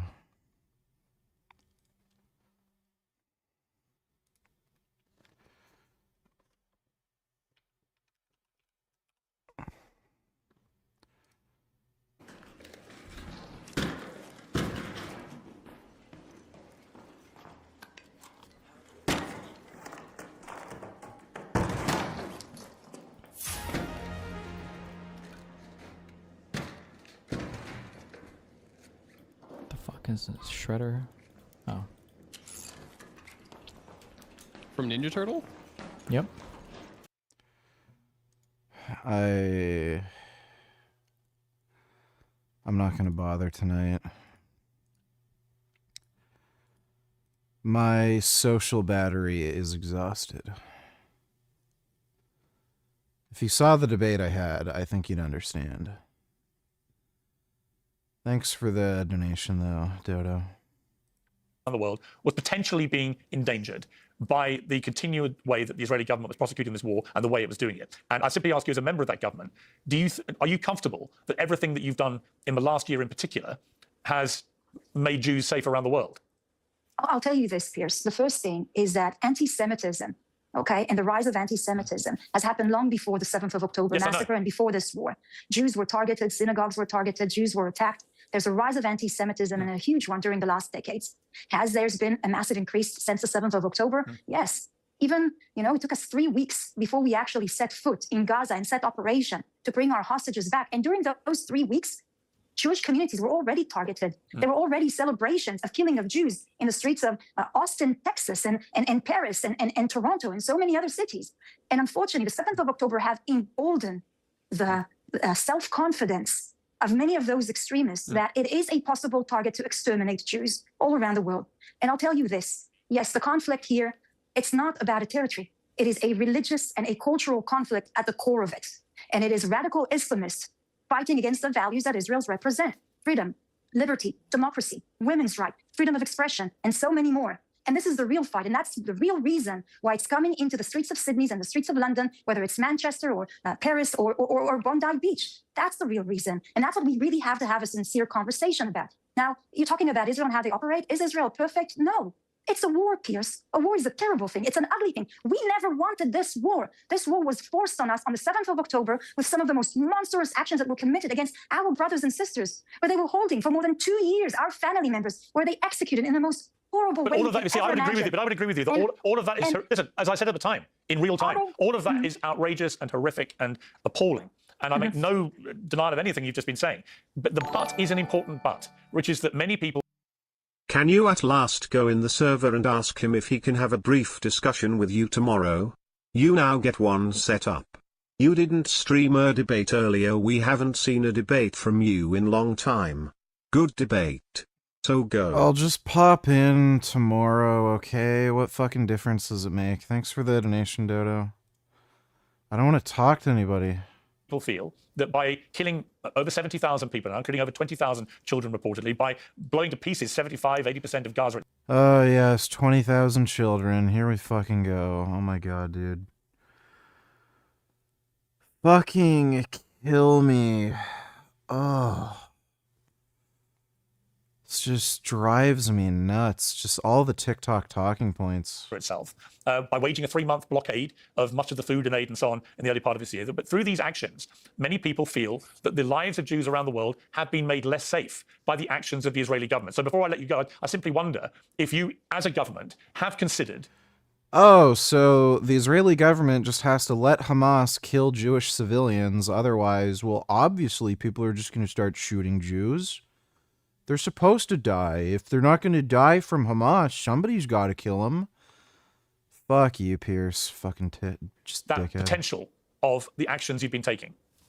So the first thing, look, a war is a difficult thing. It's a horrible thing. There's no war without casualties. It's the most violent way. You don't know if he will be on TMR or WAT time. How about in 30 minutes you can go check if he's still on and chat with him? No! I just can't say how utterly disappointed I am in you. You don't get a chance to talk to him often and now you have one and are not taking I'm not it. talking to him. I'm not. I can't talk to anybody. I don't want to fucking talk to anybody. Thanks for the donation, Dodo. To resolve a dispute. And that's why Israel have done everything in its capability to try and avoid a war. And this war was forced on us. More so, whenever there was a diplomatic path for Israel to try and reach a ceasefire or a deal to return our hostages, to disarm Hamas, Israel always chose this path. It was only when we had no other choice that we chose military means. And if you want to tell me there is any war in the world, whether the UK can conduct it or America or Pakistan, I don't know, that they can conduct a war without any casualties, I tell you it's impossible. You know the difference? The difference I would say, look, you're talking to somebody who opposed, I led the campaign against the Iraq war in the UK, running one of the papers here, so I disagree with what my own government has done in warfare from time to time. You know what would be really nice if Isaac came downstairs and chat with you and did signy. Yeah, that'd be great. Thanks for the donation, Dodo. And I simultaneously agree with them about other things. But I feel that I've been increasingly concerned about the safety of Jewish people around the world, and I feel, well, I'm very glad, put it this way, that there is a ceasefire now, and that this has not got worse. I'll say this. If I look back throughout history, the Jews were always a symptom for a much deeper problem and disease that has been spreading. Even if you look on the Holocaust and everything that had happened there, and how they tried to exterminate Jews.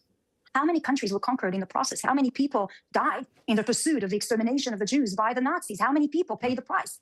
When I look on my own family story, like my mom's from Morocco, and almost a million Jews, Arab Jews from Morocco, Algeria, Lebanon, Syria, Afghanistan, Pakistan, where we were expelled, where there were pogroms, we were murdered, there were, the Farhud pogroms, where women were raped, and we were expelled from our homelands, Who are now, when there's no Jews in those countries, who are now the most persecuted minorities? It's Christians, it's Kurdish, it's Yazidis, it's all of these minorities. It's a far deeper problem. And what you see here now with that anti-Semitism, those marches in London or Sydney, and you see them marching in support of terrorist organization of Hamas. You see them waving well, I think flags. What I would say, one second. Okay. I just want to finish my point, please. So when you see them waving those flags, you see them also burning the British flag. You see them burning the Australian flag.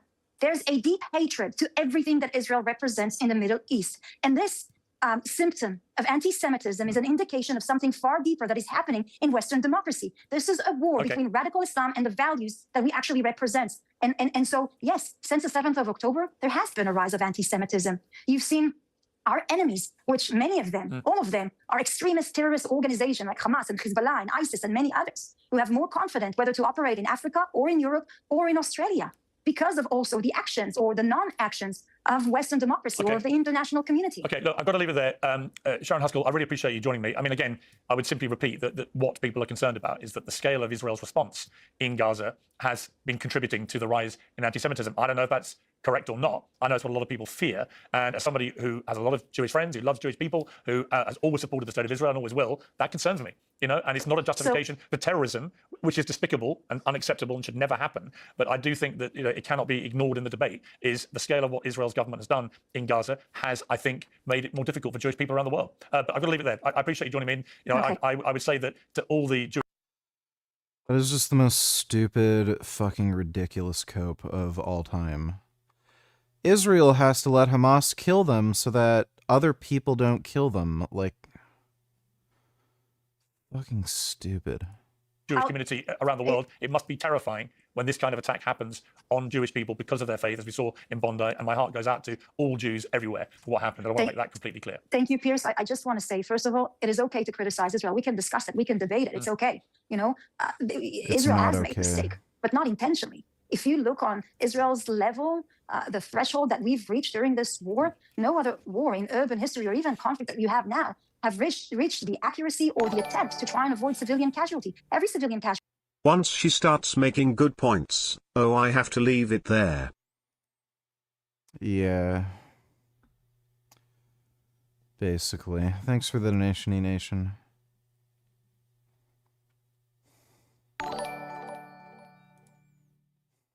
How about a nice soothing interview with me? Musical notes emoji, steamer locomotive emoji, dancer emoji, smiley face emoji, cool face emoji. Yeah, sorry, James. I just, I keep forgetting. I'll try to remind myself to email you and set that up. Thanks for the donation, though, James. Casualty is a tragedy. But you cannot excuse this war with what is happening and the rise of anti-Semitism and the attacks on Jewish communities around the world. I hear you. Deputy Foreign Minister, thank you very much. Thank you. Well, to my panel now, and I'm also joined by the host of Trigger with Samara Gill. Samara Gill, the journalist. Dodo, donate tellers, they didn't see this coming.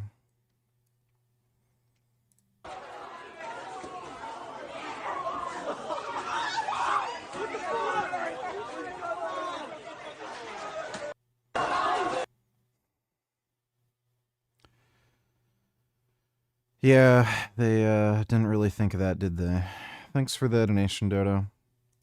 commentator Sami Hamdi, British Palestinian commentator Kieran Andrew, retired Lieutenant Colonel and IDF spokesman Jonathan Conricus, and New York Post columnist and host of Podforce One, Miranda Devine. Well, Miranda, Well, here's where the AIDS begins. great to have you back on Uncensored. I genuinely don't know if I can get through this whole thing. This is just going to be fucked-hearted. All the TikTok memes, think of the children, starvation, genocide, this and that.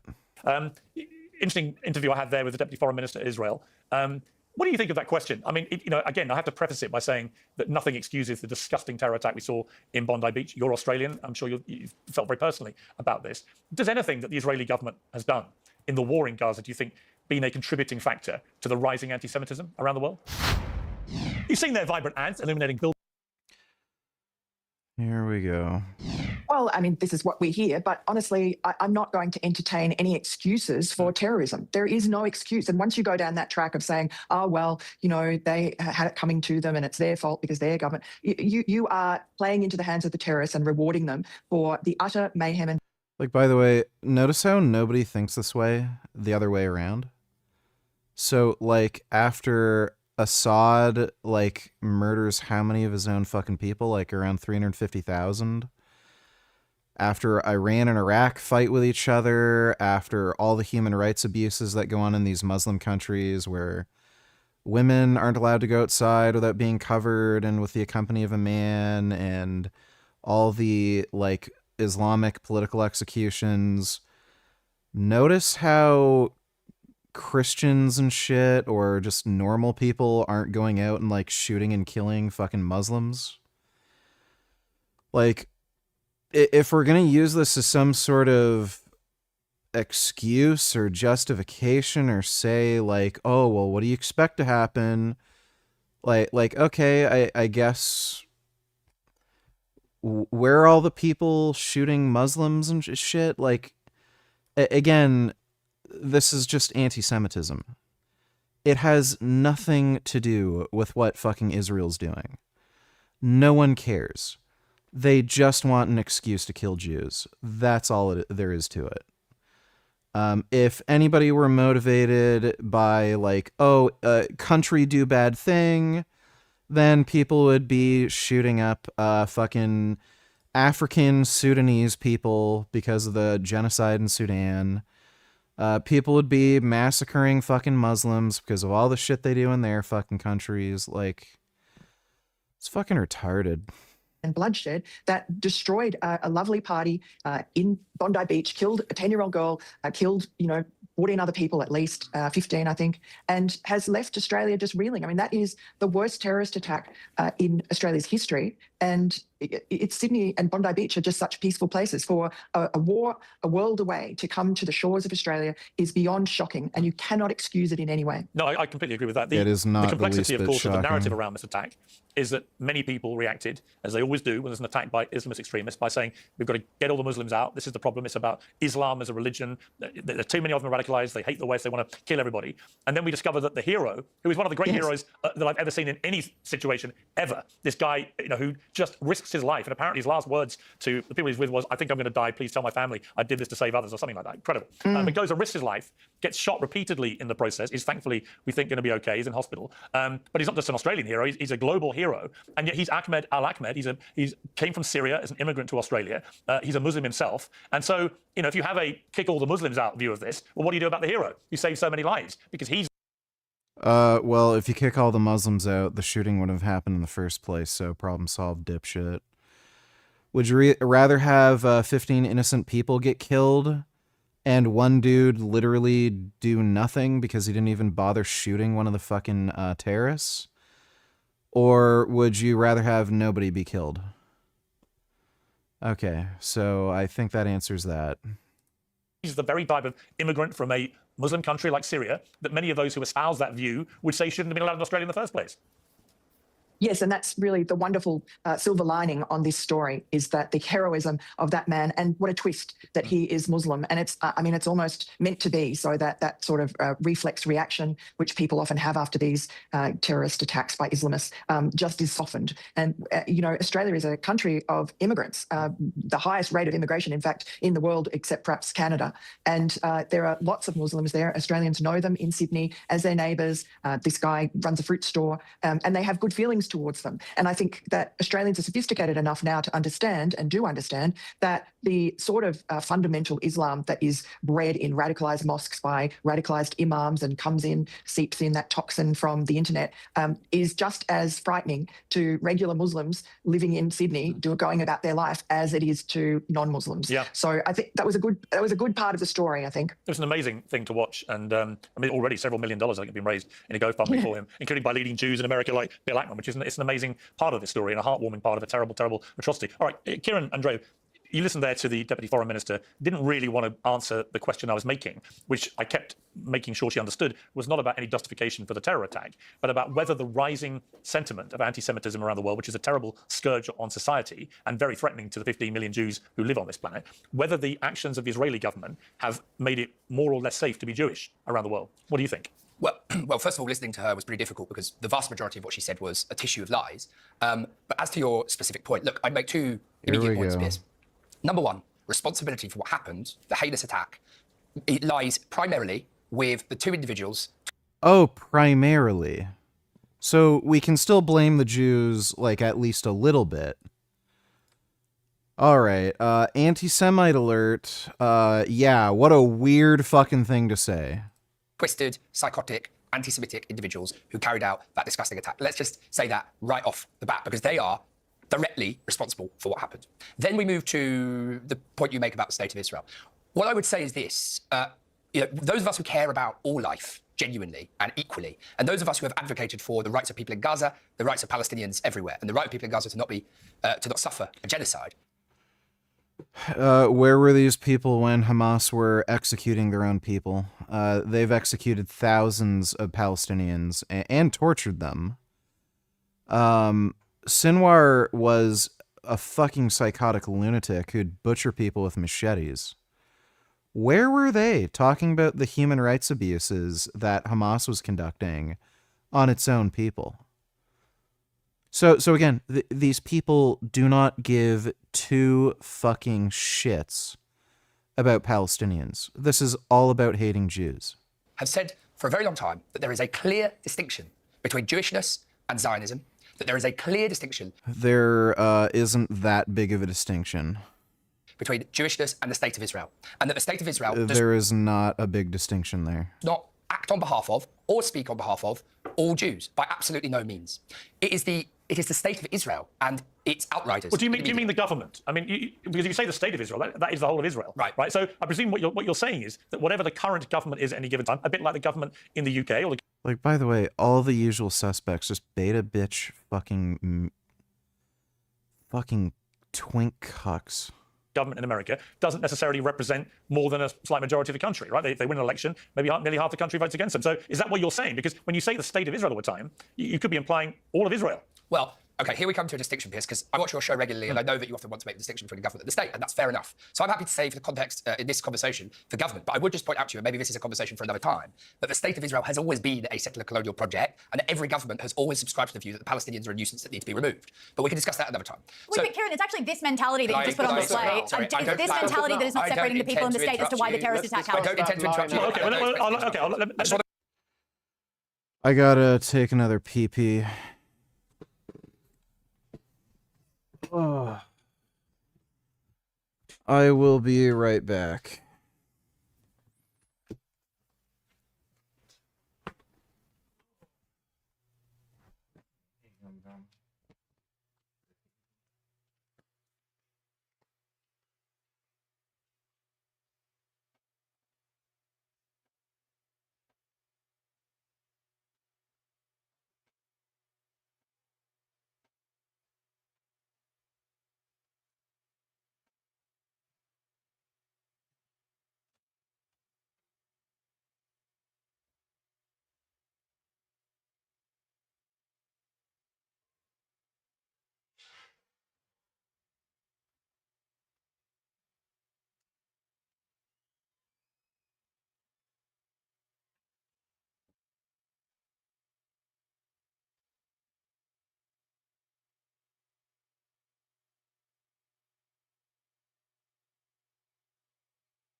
Are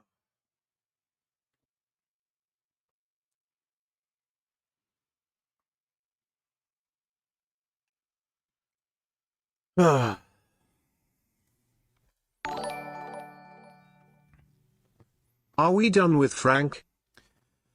Yeah, we're done with Frank. He doesn't have anything else to react to. Thanks for the donation, James. I'm going to finish my last point. Finish your point, then Samara can respond. The state of Israel, or let's say the government of Israel, and successive governments of Israel, because I can find you evidence of every single government in Israel saying this, tries to conflate Judaism, Jewishness with Israel. And so when the government of Israel commits acts of genocide, of course, that then... Isn't, like, the whole concept of Israel, like, literally a religious thing? Isn't it part of their, like, holy scripture to have a state called Israel? So, if we're talking about the religion itself, like, yeah, isn't it, like, literally interlinked?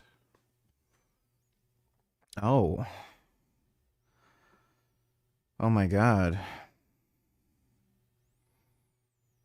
What's going on here? Oh my goodness. Oh wow. Oh. Oh my god. I got a cat. Opens the ground, opens the space for psychotic, deranged anti-Semites to say, look, even the government of Israel is saying it, they are one and the same. We know they're not one and the same. But as I repeat my initial point, responsibility lies with the individuals who carried out this. This guy's a gay bitch and he has a gay bitch haircut. Atrocity. Okay, Samara. This type of attack doesn't just happen overnight. Australia was at a boiling point because of months, give it years, of unchecked anti-Semitism that was happening on the streets. The Prime Minister was remaining pretty silent about it until today. And this is now what's happened. You don't just grab a gun and start shooting Jews like fish in a barrel because you're a psycho and you just feel like it. This is sort of the amalgamation of a really, really dark and insidious Islamic extremism that has kind of come into Australia and started rotting it. I mean, I can't think of a more Australian place for something so un-Australian to happen. And it's just ridiculous that you would say, oh, there's no difference between the state and the people. That is precisely what has happened, where they have bunched the state and the people together, and now children are dead, Kieran. Can I come back on that just briefly? I'm saying the opposite to you. I'm saying, first of all, that there is a clear distinction between the state of Israel, it is a state, and the individuals that maybe live in... Grey Knight Donny Teller's never seen a cartoon that dared this before, lol. And remember, Captain, be positive.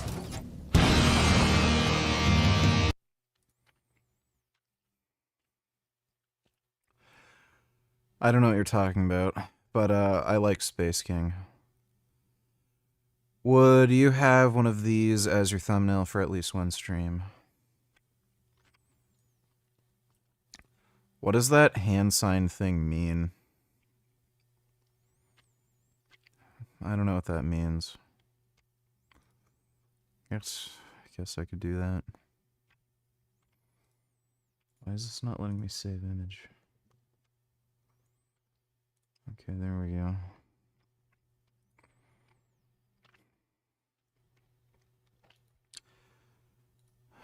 Jeez.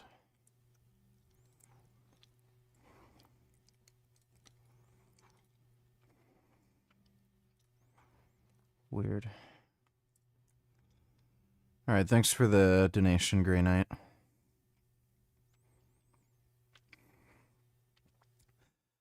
Am I gonna do any biking vids? You mean on my motorcycle or like a bicycle? You know, it's like winter here, and it's like -10 degrees and there's a foot of snow every day. live in that state or identify as Israeli in the world or are Jewish. There is a distinction. Your point is that there is no distinction, that Zionism is Judaism and vice versa. Zionism just means believing in the right for Israel to exist. I mean, I don't want to go over it again and again, but you keep acting as if it's some sort of horrible tag. Well, let me go to somebody who's actually in the state of Israel, which is Jonathan Conricus. Jonathan, welcome back to Uncensored. Again, let's just make it clear that what happened was one of the most disgusting attacks in recent times. on a group of people, including a Holocaust survivor, a 10-year-old girl, innocent Jews going about celebrating Hanukkah on a beach, on one of the safest beaches imaginable, in the middle of Bondi in Sydney. I've been there. It's a fun, happy, sun-kissed place that will now be forever scarred by what happened there. And they were just intent, this father and son pair of extremists, on killing as many innocent people as they could possibly kill. First of all, we've talked a lot in the last 2 years. What was your reaction on a personal level to what happened? Yeah, hello again, Piers, and hello to my fellow panel members. I visited Bondi Beach for the first time a few months ago, and it was part of a speaking tour in Australia. I met with Jewish communities in, as you said very correctly, Melbourne and Sydney, and I spoke with politicians in Canberra. And when I interacted with Jews there, my impression was of people who knew that they were living in paradise, which I think modern Australia is. It's a beautiful country that works well. People are nice and friendly and respectful of others. But the Jews there, many of the Jews, not all of them, but many Australia's a shithole. Many of the Jews told me that, listen, we feel exposed. We are afraid to have any external sign of Jewishness. I know what the Bloods are, I just didn't know what that fucking weird gang sign thing meant. That's what I asked. I didn't know what that sign meant. We are afraid when we send our kids to the Jewish school, and we are concerned about our safety when we're out and about on the streets and when we are at synagogue. And one of the main reasons is because law enforcement, police officers, simply stopped doing their job, and politicians gave tailwind to extremists who were taking over the streets in Australia. And I'll remind everybody watching who's trying to whitewash Islamist terrorism that Palestinians, Hamas supporters, Muslims, and other people were out chanting "Gas the Jews" in Sydney by the Opera Building on October 8th. And that was before Israel had done anything in retaliation to the atrocities that Hamas perpetrated on October 7. And then those marches were allowed to continue every Sunday in Melbourne, in the local parliament office, and multiple times in various locations in Sydney, and in various Jewish neighborhoods. There have been at least 20 attacks, hate crimes on Jews. And by the way, this is Australia. They have no free speech in their constitution. So if the government wanted to, they could disband these protests. But they didn't. They just let these anti-Semites just spread hateful propaganda.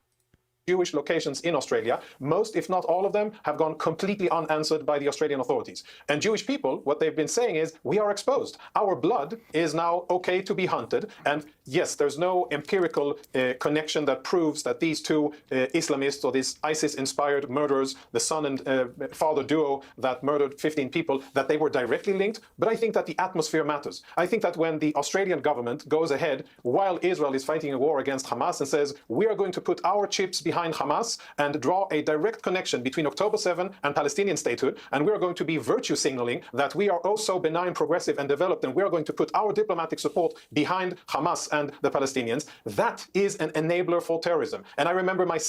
Yep. And these same politicians come out and say, oh, it's so terrible what happened to the Jewish community, while supporting Hamas. Saying it in the Grand Synagogue of Sydney, and I remember speaking about it with Australian officials in Canberra, saying that, my dear fellow members of a democracy, you are creating a very problematic situation that is enabling and legalizing and allowing the killing or the targeting of your citizens. They are first and foremost Australians. They are loyal patriots. They pay their taxes. They're proud of their country. They love their country. And I think my response was, sadly, I was not surprised. This was in the works. This was coming. And I think that Australian authorities have a lot to answer for. Okay. Sami Hamdi, let me bring you in here. There's a lot of people who think that there are from 1.5 to 2 billion Muslims, depending on what figures you want to believe. But obviously, a massively larger number of Muslims in the world than the 15 million Jews. And that it doesn't take a big percentage of the Muslim population of the world to be radicalized against Jews and want to kill them all, for it to become a very terrifying place quite quickly to be Jewish, the world, and a small place. What do we do about this? I mean, clearly, this father and son, they've been in Australia. They don't appear to have sent too many red flags. The son, apparently a few years ago, hung out with some slightly dodgy people, but it certainly wasn't like he was running around with ISIS flags or anything. The father was part of a shooting club. He seemed to have assimilated pretty well. It's not like it was an obvious thing. It may turn out that there were obvious red flags, but as things look at the moment, it doesn't appear to be glaringly obvious that they... I believe the son was on a terrorist watch list. He was associating with known terrorist groups in Australia. Been radicalized. What do we do here? What do you feel is the best way to try and stop this kind of radicalization where people just suddenly decide, I'm going to be ISIS and kill every Jew I can see?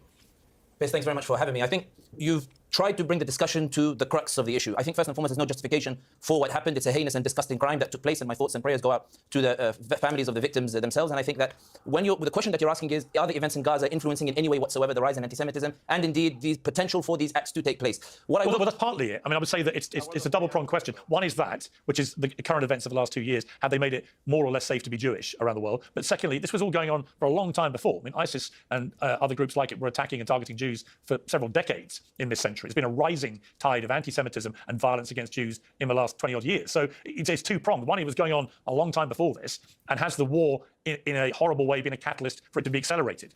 And I think that you've hit the nail on the head, particularly when you bring up ISIS, who've killed far more Muslims than any other religion on this earth. Huge numbers of victims that were committed by ISIS. I remember when ISIS used to say that, oh, we're going to go towards Israel and the like, and there was this famous meme that said, okay, but you guys are in Iraq and Syria, Israel is that way, why do you keep killing all these Muslims over here? The reason why I mention this is that when you look at the world as it is today, think about what everybody is seeing on their phones on a daily basis. They're seeing 6-year-old Sidra with her legs blown off, and the blast of the bomb means that her corpse is hanging on the wall inside Gaza itself. And then we have people coming out and saying, this is justified, this is a war, casualties happen in war. We see Hind Rajab, a 6-year-old girl who's in a car desperately calling for help, saying, I'm scared, my family around me are dead. The ambulance comes to rescue her, the Israelis bomb the ambulance, and she dies surrounded by the corpses of her family in the cold. You see Reem, a 5-year-old girl, being hugged by her grandfather, Ruh al-Ruh, the soul of my soul, and everybody is looking at these images one by one, and the destruction. And Shifa Hospital, where a certain ex-IDF spokesman goes in and makes up a video and tries to show that there is some sort of terrorism that is taking place and the like, that somehow justifies what's happening to the Palestinians themselves. And the reality is that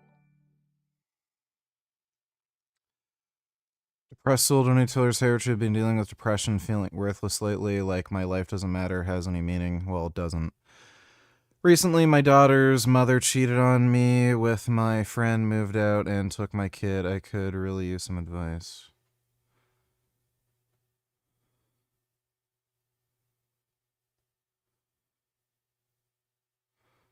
Is that a cuck joke?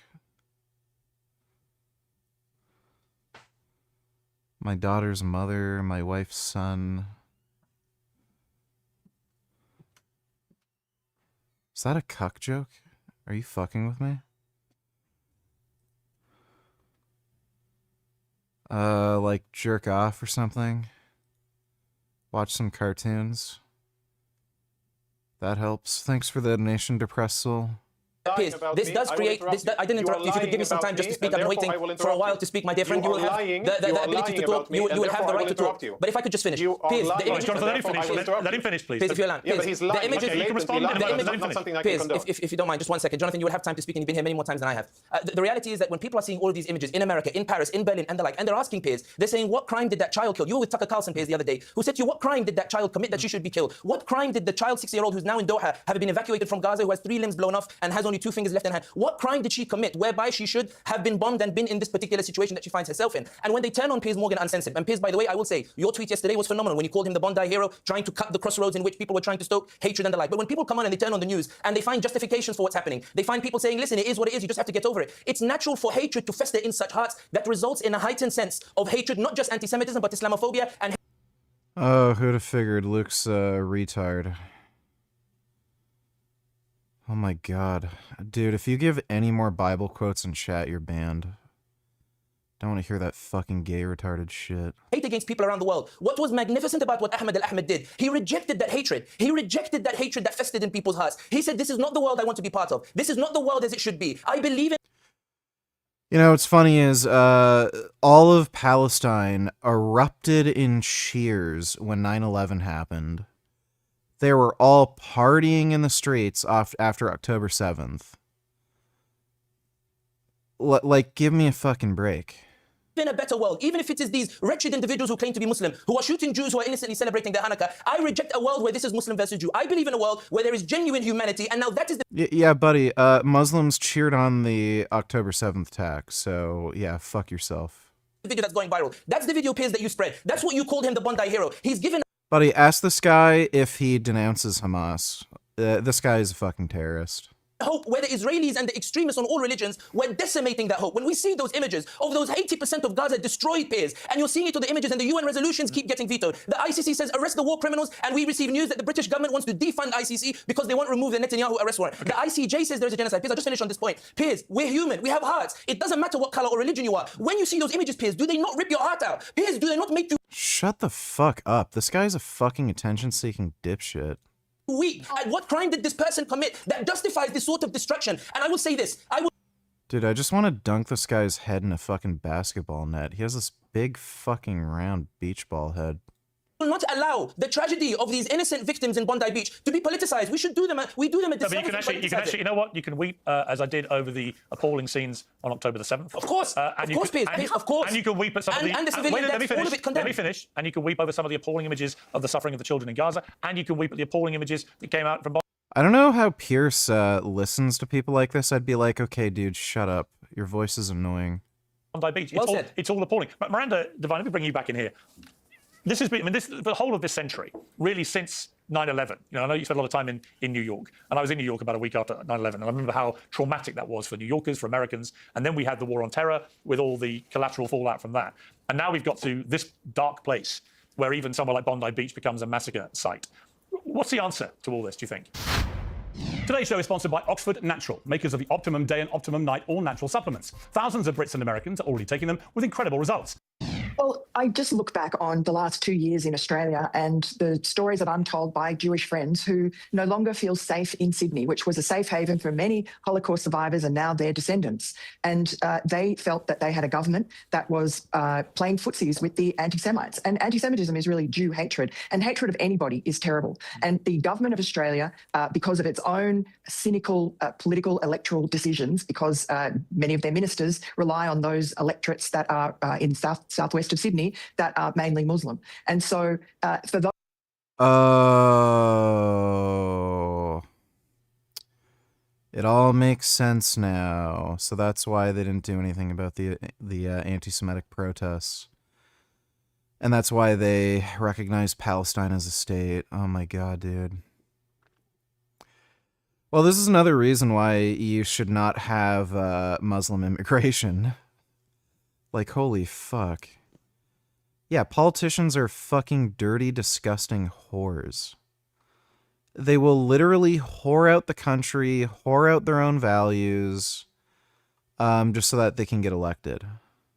Those reasons, they were loath to do the right thing and stand up for the Jews who were being spat on and assaulted and firebombed and graffitied. And, as we were just saying, the memorial service a day after the October 7 atrocity in Israel, we had people invade it and say, gas the Jews, F the Jews, from the river to the sea, globalize the Intifada. Well, they globalized the Intifada in Bondi Beach on the weekend, and that is not what Australians want. And I think that the government of Australia has been complicit because it has appeased the hatred, and you cannot do that.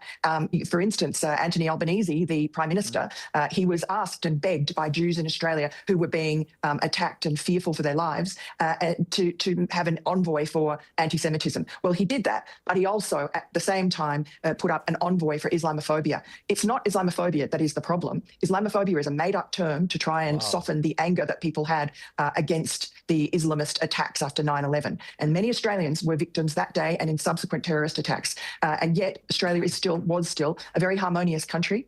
And you had people like our hero who lived happily among his neighbours and felt strongly enough that he wanted to go and risk his own life to save them. So that's the way Australia has been. Islamophobia is not a problem. And yet there we have the government appeasing a small amount of Jew haters. That's all we can call them. Yeah, and I think Miranda, I remember after October the 7th, I remember either the Saturday or Sunday, so the day after or the 2 days after, walking down Kensington High Street in West London.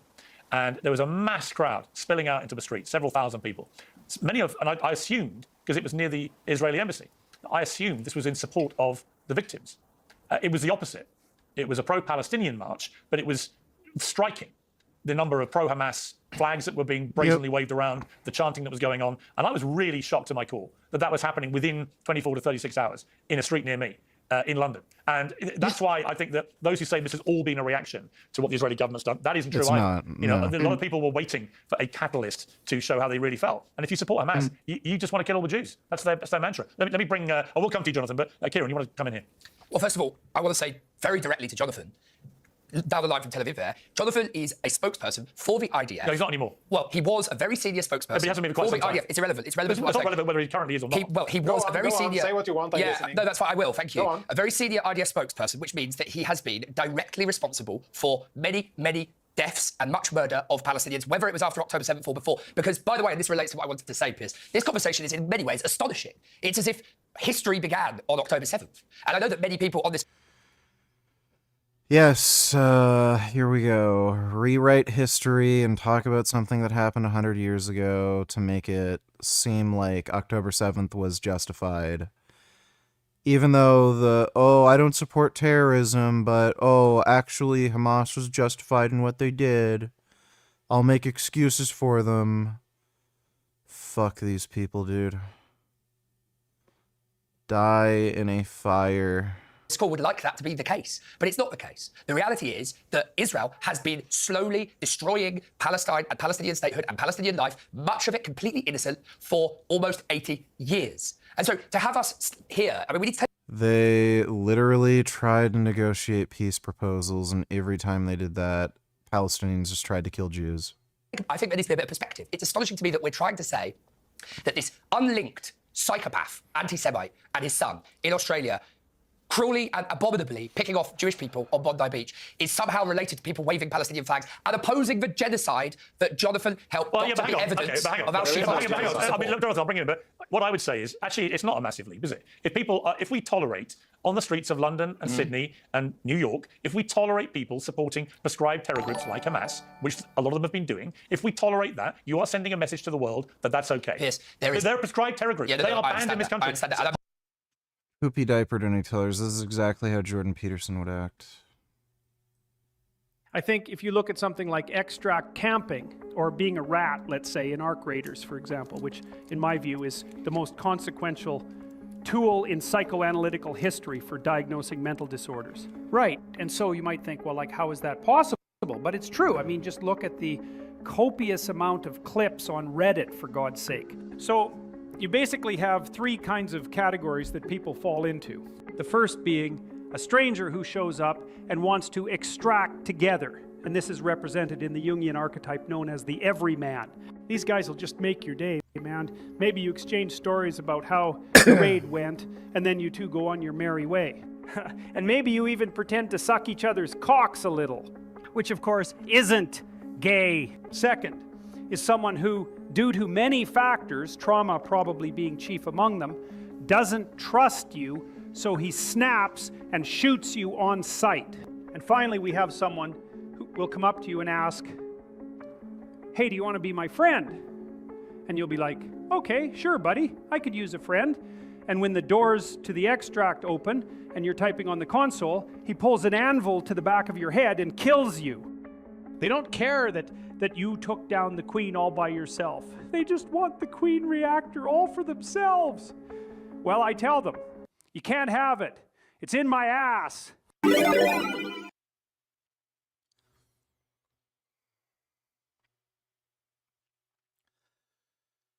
I don't know much about arc raiders, but that does sound like Peterson. Thanks for the donation, Poopy Diaper. Publicly supporting a mass in this country is a criminal offence. But Piers, okay, but you are doing mental gymnastics, with respect. No. Well, you are in the sense that, first of all, I'm half Palestinian. I've never... Dodo Donny Tellers, can you maybe skim this? He presses this guy super hard. Don't you want to try and disprove your method in order to prove how strong it is? So at this point in my career, no. A SPECT scan takes 3D images of the brain, looking at blood flow and activity. Dr. Amen says the images can be a powerful tool to diagnose underlying problems. I have more experience in this than anybody probably in the history of the world. Do you not feel that it's an issue that there is no randomized control data? You know, I went and got a brain scan by this guy called Daniel Amen. How do you know what is actually going on in that person's brain without looking? By asking them questions, by doing That's validated complete questions. crap, Mike. It's complete. This guy seems like a fucking scammer. It's like he's performing some bullshit test with no actual like validation behind it and charging a fuck ton of money and saying, oh, I'm the only one who does this. This guy sounds like a fucktard. Thanks for the donation there, Darren. Funny or not?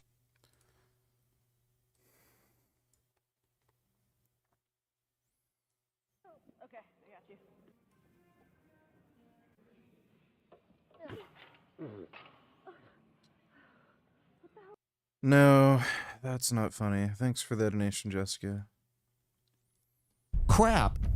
Today's guest is Dr. Daniel Amen, a physician with double board certifications in psychiatry and child and adolescent psychiatry. He's a multiple New York Times bestselling author and has just published a new book called Change Your Brain, Change Your Pain. He is also the founder of Amen Clinics, a nationwide network of offices that rely heavily on SPECT scans, a unique functional imaging approach that Dr. Amen claims is capable of identifying psychiatric diagnoses within the brain, which allows them to create better treatment plans. I go about seeing a patient that perhaps has a psychiatric concern or maybe even doesn't realize that they have a psychiatric situation going on. Obviously doing the symptom clusters, the checklists, the PHQ-9s, all of these GAD-7s that they fill out. And then you're right, it's either therapy or medication, a combination of medication, and then see you later, especially with our broken healthcare system. It's near impossible for anyone with not the greatest insurance or paying cash to even get therapy, let alone quality therapy. So I see that happening. But the idea of weight loss and getting their diabetes under control, to me as a family medicine doctor, especially as a DO who thinks very holistically, that is almost always included in my mental health portfolio. Is it just because I'm automatically thinking about mental health as brain health? No, it's because you're rare. That very few family doctors go, you're depressed, could be from the inflammation you're creating from the extra weight and the ultra processed food. It's you're depressed, that means you need an SSRI. And you know, the serotonin hypothesis for depression, it's not well supported. Oh, for sure. And we've gone back and forth on, is it receptor modulation? But, is it but this? you see, I don't think depression should be an illness. I think depression is like chest pain. Nobody gets a diagnosis of chest pain. Well, Why? That's in my ICD-10 diagnosis. Well, yes, but nobody gets, no thoughtful cardiologist goes, that's your problem. You have chest pain. It's a symptom. Depression is a symptom that has many different causes. And there's certain brain patterns that respond to SSRIs, especially if you have increased activity in an area of the brain called the subgenual cingulate gyrus. So yes, SSRIs work for that. But what if you have low activity in that part of the brain? SSRIs can make you violent or suicidal. And there are black box warnings on SSRIs. There are black box warnings on every site. Violence is not mentioned on the black box warning for SSRIs, so we made that up. Psychiatric drug, because depression can happen from a head injury. Okay, well, this will definitely make you laugh. I didn't know that being pregnant could be really hard. I didn't know that because you bitches all lie about it. Women don't tell you how hard it is. Because in movies, they don't show you. There's just a montage where the girl's in her office and she's typing and then she's like, and she runs to the bathroom, she throws up once. I throw up an exorcist amount every day. If you had a good pregnancy, like if you're someone who enjoyed being pregnant, I just hope your car flips over. That's...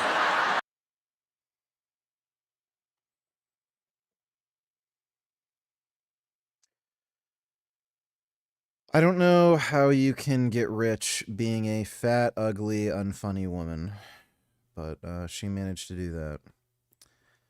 Thanks for the donation, Jessica. Like you had a whiplash injury, so you never even really thought you had a head injury. It could come from toxic exposure, like lead or heavy metal or mold. It could come because your brain works too hard from Lyme disease, or not hard enough. And so the standard, your PHQ-9 is elevated. So here's an antidepressant plus therapy, or one or the other. And I'm like, well, why are you depressed? And that's not the question people really ask. I'm curious about the chicken or the egg scenario with the weight and poor diet. I have patients that I believe that there's a component of their weight, their diet, their choices in life are impacting their feelings, leading to the symptom of depression. Because technically, I don't diagnose someone with depression. I diagnose them with major depressive disorder or dysthymia, some kind of more DSM appropriate diagnosis. So how do I know, is this a symptom or a sign of them having major depressive disorder leading to unhealthy eating?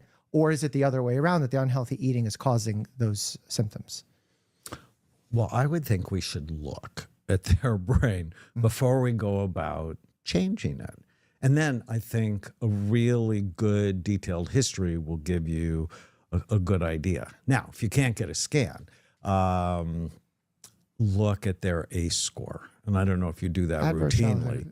experiences. But I published a study last year on 7,500 patients looking at adverse childhood experiences. So on a scale of 0 to 10. We're trying to always come up with the validated solution to our problems. And when I read people who are smarter than me who understand this field, like the Society of Nuclear Medicine, I don't fully understand what they're talking about. If I can't argue the nuances with them, I can't argue the nuances with you. But their statement as an organization that is set out to seek the best for their patients, perhaps imperfectly at times, say that this imaging is not validated enough to be used. And it's not that they're against imaging. They're just saying that the imaging is not validated or can be used repetitively across a diverse group of patients. So it's not that they're anti-looking at the brain.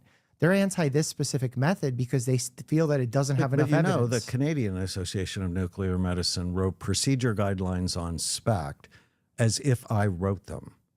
That SPECT is indicated for head trauma, for seizures, for dementia, for stroke, for addiction, for toxic exposure, for neuropsychiatric indications. So it really depends who you read, right? Well, I'm reading the largest agencies that represent neurologists. This guy's getting fact-checked left and right.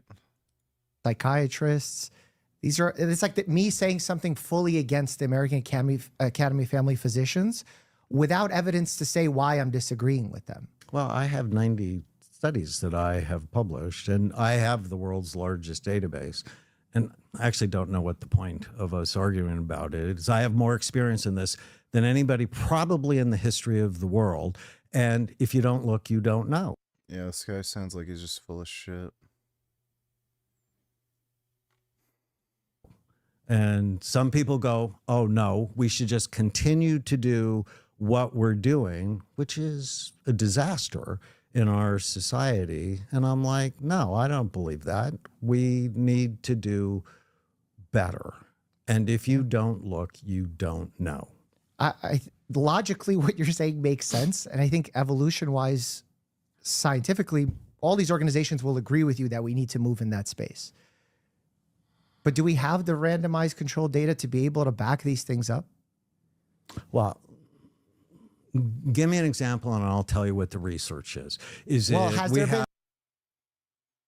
just asked you. This guy's a lying fraud.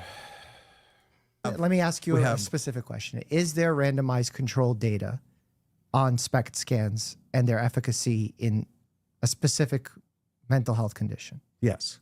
Which one? Well, which one do you want to talk about? Anyone. I mean, if you go on PubMed.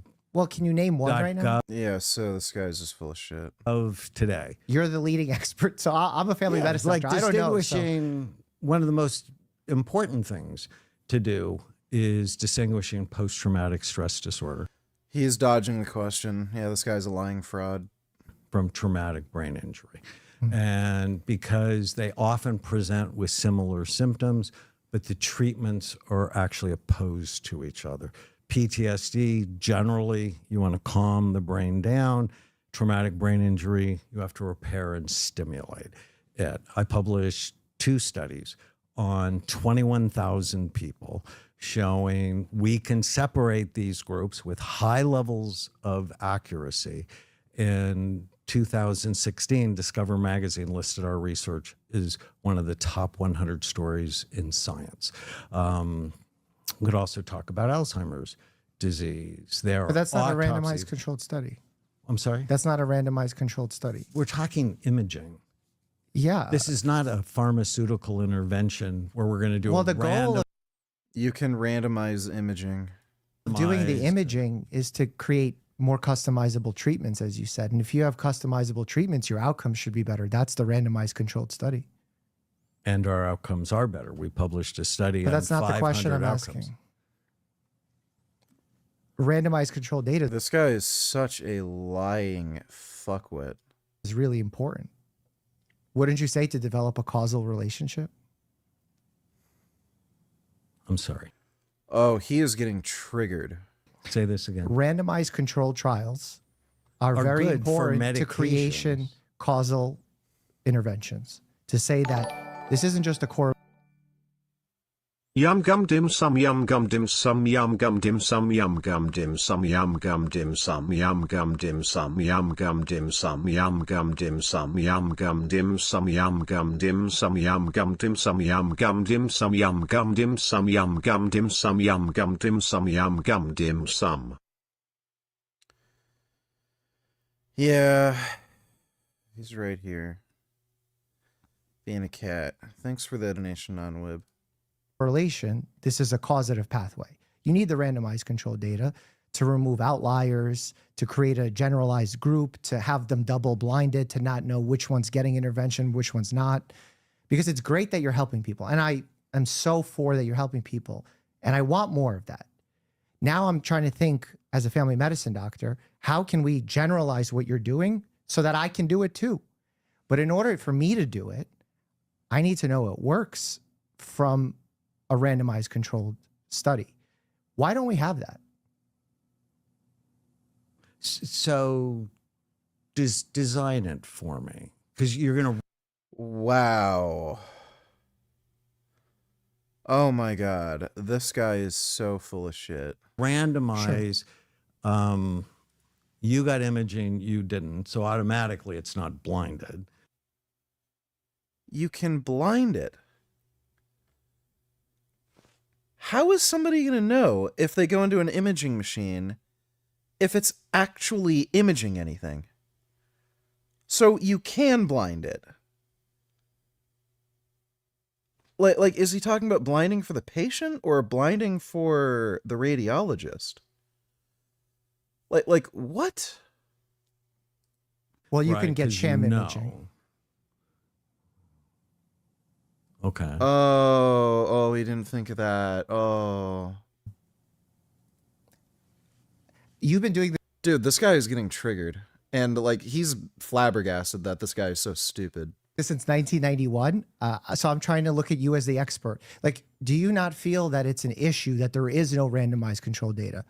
Like, you're asking me to design the trial right now. He doesn't want there to be randomized control data because then he can't fucking charge people up the ass for the sham imaging. We have data that goes, you get better and you don't. So Jesus, okay, yeah,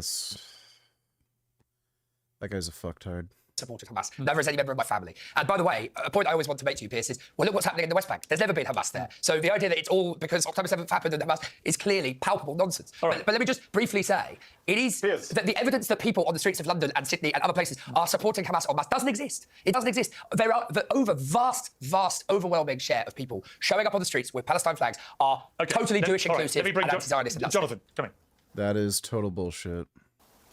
Yeah, so I think we can cut through a lot of the lies and the allegations, and I think it's really ridiculous to blame me about anything. You try to normalize the terms here and to try to cement reality as if Israel has perpetrated any heinous crimes. That is nonsense. That's a blatant lie. It is just about. Nobody believes that anymore. As much of a lie. Nobody believes you. You're talking to yourself. I don't care what you think. I don't care what you think. I know you don't care what you think, and I didn't interrupt you. I didn't interrupt you while you were spewing your little nasty lies and whitewashing Hamas and Palestinian terrorists, and as you were spinning your tales of victimhood, of which Palestinians definitely are the best in the world. But I'll tell Kid Boo, don't need $2. Let me see.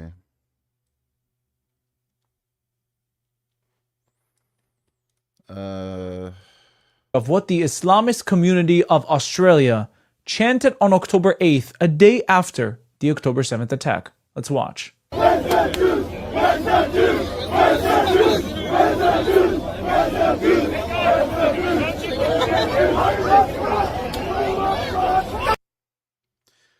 And this was before Israel did anything, by the way.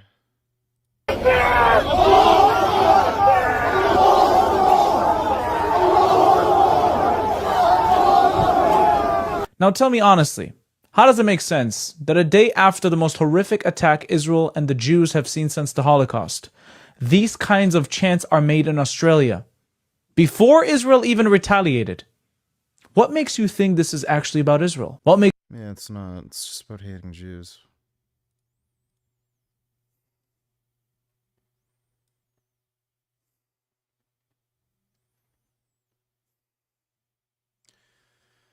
Yeah, that guy is ridiculously strong. That's insane. Thanks for the donation, Kid Boo. Tell you something. I can understand your frustration since you claim that you are half Palestinian. I don't know what the other half is, and frankly, it doesn't matter. It's irrelevant, but isn't since you say that you're half Palestinian, I can understand your frustration because you and your forefathers had an opportunity to a state, and you and your forefathers missed that opportunity. You don't like and you and your people are the only ethnic group that have been given continuous chances time and time again to make peace, to end the conflict. I've heard it all and before. what you and your people have everybody done knows that is you're to lying choose about the violence. atrocities. That is what you Just so and you're your aware people of have that. done. Everybody's Israeli aware. governments have offered Palestinians four peace deals. 4 times have Israeli prime ministers made serious proposals. I heard with they're paying you maps, well. and they You're have going to be told out of both energy by the end of this. Yasser We've heard this all and before. It's a Mahmoud Abbas, they playbook. have We know told it. them, here's land, here's a capital. Thanks for popping on the Finding Gnosis show today, even though a lot of people on there are idiots. The host, Ian W, is actually really intelligent, cool. Yeah, he seems alright. I'm not debating random fucking idiots on there anymore, like that antinatalist dipshit. Whoever the fuck that other guy was with a Ninja Turtle fucking avatar. They're just time-wasting fucktards. But yeah, like, if you want to invite me on there just to chat, or if you know for a fact somebody wants to debate me who isn't a complete fucking idiot, I'd be willing to. And let's end the conflict. And what have your representatives done? They have said, no, that isn't enough. We want it all. We want it from the river to the sea, and that is what you and your people continue to ask for. Okay, let me bring in Samara. Look, you were born in Melbourne. This is a very personal thing to have happened, I think, to everyone from Australia. It's a small country, only 27 million people, about a third of the size of the UK, and a twelfth of the size of the United States. When you get an attack like this, it attacks the psyche of the country. When you talk to people back in Australia, what is the mood, you think? Australia will never be the same. Dodo, I need $2. Let me see. He made about himself are very positive. He even worked himself into the Reagan plaque. Ronald Reagan won the Cold War and transformed American politics. He was a fan of President Donald J. Trump. Long before President Trump's historic run for the White House, likewise, President Trump was a fan of his. Reagan was a fan of his long before he ran for president. Ronald Reagan died in 2004. He was diagnosed with Alzheimer's 10 years before that. What was he a fan of exactly? Trump's Pizza Hut commercials? I mean, what a sad individual that he knows, deep down in the pit where his soul should be, in that pot where all the undigested fried chicken and off-brand Sudafed piles up. He knows that no one respects him. He knows they all just want something from him. And he knows the world is laughing at him, that his brain No, he's delusional and too stupid to realize. and face are like a creamsicle melting on the sidewalk. So he calls up a trophy shop and he says, grab a pen, let's make some plaques. Yeah, that's bad. Thanks for the donation, Dodo. Piers, genuinely after this. Look, I mean, anti-Semitism is rife. I'm with you. I don't think all Muslims should be deported tomorrow, but I think that we have for too long, walked on eggshells around Islamist extremism. And unfortunately, yes, as Miranda says, it has turned up on the shores of Australia. Now, countries like the UAE, Jordan, Egypt, they don't put up with Islamist extremism. They shut it down and lock it up immediately. And the West... These authoritarian regimes are your models. They're not our models, but They're I'm saying examples. for too long, the West has... Oh, there we go. So he wants more radical Islamists. So just ask them, do you condemn Hamas? They won't answer. This guy's a terrorist. pussyfooted around. A democracy is supposed to follow Abu Dhabi. A democracy is supposed to follow Amman. It's supposed to follow Sisi in Cairo, who has thousands of people in his prisons, torturing them left, right, center by Amnesty and Human Rights Watch. Mohammed bin Zayed, who's committing a genocide in Sudan. Mohammed bin Zayed, who's slaughtering in Sudan. This is your example. I'm done. Yeah, that's enough. That was just about to turn intolerable. What the fuck? Everything, taking their savings and moving to Russia, and things have been going terribly, just like this guy. Rent, it's been quite a lot in this city. It makes up most of what someone would earn on the average salary here. Oh my god. And it's getting a bit crazy. A lot of people here will only rent to Russians. And it's pretty widespread. You go on the websites for renting property here and you'll find Russians only been mentioned in a lot of the adverts, almost all of them. That would be illegal in other countries, but it's Russia. My now wife, she got asked a few questions by the FSB. I was kept for 6 hours. He moved to Russia for a better life. He's complaining about high prices, being followed, racism, being interrogated, watched by the FSB, and What kind of retard would move to Russia? basically just having a miserable life. And he joins one of 1,500 new people, Americans and British, who have moved to Russia on their brand new traditional values scheme. It sounds fantastic. I fucking hate whatever lens this guy is using. It's so blurry in the corners. If you look on the website, it offers an escape from degenerate Western policies. It shows pictures of beautiful mountains, families dancing outside of Moscow, St. Petersburg, and the ballet. And it's basically an opportunity, if you're sick of liberal values in the West, if you're sick of seeing people with pink hair walking through the streets, a true escape to the motherland. And it's usually the end result for every single person. And that includes the Hoffman family. I spoke about this a few months ago. It's an American family that moved from the South all the way to Moscow and had a pretty terrible time. Mr. Hoffman, the father, took up a contract, apparently to be an engineer. He thought he'd be welding with the Russian army, coming home after a 9-to-5 job. Ended up getting about a week of training and sent straight to the front lines. His wife uploaded Yeah, he died. videos going crazy about this, saying she hasn't heard from him, she doesn't know what's going on, she couldn't possibly have expected any of this. He was told he would not be training for 2 weeks and going straight to the front lines. They are going to put him on the front lines. So we are all praying really hard that he could Yeah, he died. actually be utilized for his skills and not just be put as a fighter. Obviously, if you're watching this video, this seems like it would have been the obvious outcome, but to so many people moving to Russia, they genuinely think that they're going to get treated like first-class citizens, not realizing that Russians don't even treat their own citizens like first-class citizens. And the fate of Derek Hoffman is probably going to be the same fate as Russell Bentley, or Russell Texas Bentley. He called himself the Donbass Cowboy, an American that moved to Russia years ago, who was killed, tortured, accused of being a Western spy. And literally 6 days ago, there was a court case in Moscow with the people accused of doing it. And since this scheme was announced this year, this traditional values scheme, 1,500 families have moved to Russia, 172 of them American. And the story turns out pretty much exactly the same for every single one. But looking back, Russia isn't doing this because they want to embrace the world, because they want to be diverse, and they want Americans to truly embrace their freedom. They're doing it for 2 reasons. One is PR. They want to pretend that the West is weak and that they're a bastion of hope, of democracy, of traditional family values, which obviously they're not. They have some of the highest divorce rates in the developed world. They've got highest HIV rates across the Western Hemisphere. But still, it's all about image. And the second reason is because they're having a gigantic labor famine. Industries are collapsing right across the board. Russian newspapers in the last few days have reported 40% of Russians aren't able to afford essential goods like food just after their paychecks. This is becoming a bit of a pattern. More than 40% of working Russians surveyed admit they either barely have enough money or do not have enough money before payday to buy food and essential goods. Industries like steel and metal are collapsing. Some of the top 10 biggest Russian companies are experiencing massive labor famines. Kommersant reports on the crisis in the Russian metals industry.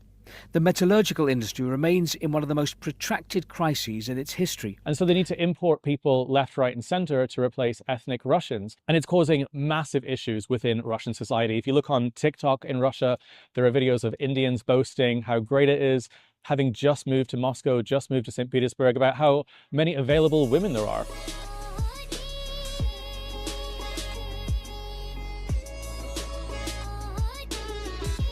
And this is obviously causing Russians to lose their mind because most of Russia is incredibly racist. But it's a brand new phenomenon all across Russian society as Indians flooding the dating scene. Actually, if you watch some dating shows in Russia, they're literally including this as a segment. But because of the war that Russia's unleashed on this country, there's over 1 million injured or killed in action Russian ethnic soldiers, which is why they've had to bring in North Koreans, Africans, and people from all across the world. If you look at any interviews with prisoners of war that have been captured in the last few months, there have been countless people from places like Africa who say they moved to Russia on student visas or just for work opportunities, that were offered contracts or pushed to take contracts, pushed to sign contracts, who then get sent straight to the front line, a lot of the time against their will. Вони завжди пропонують роботу, яка пов'язана з чимось іншим. I said, Mr. Age, what am I doing? This is a military camp.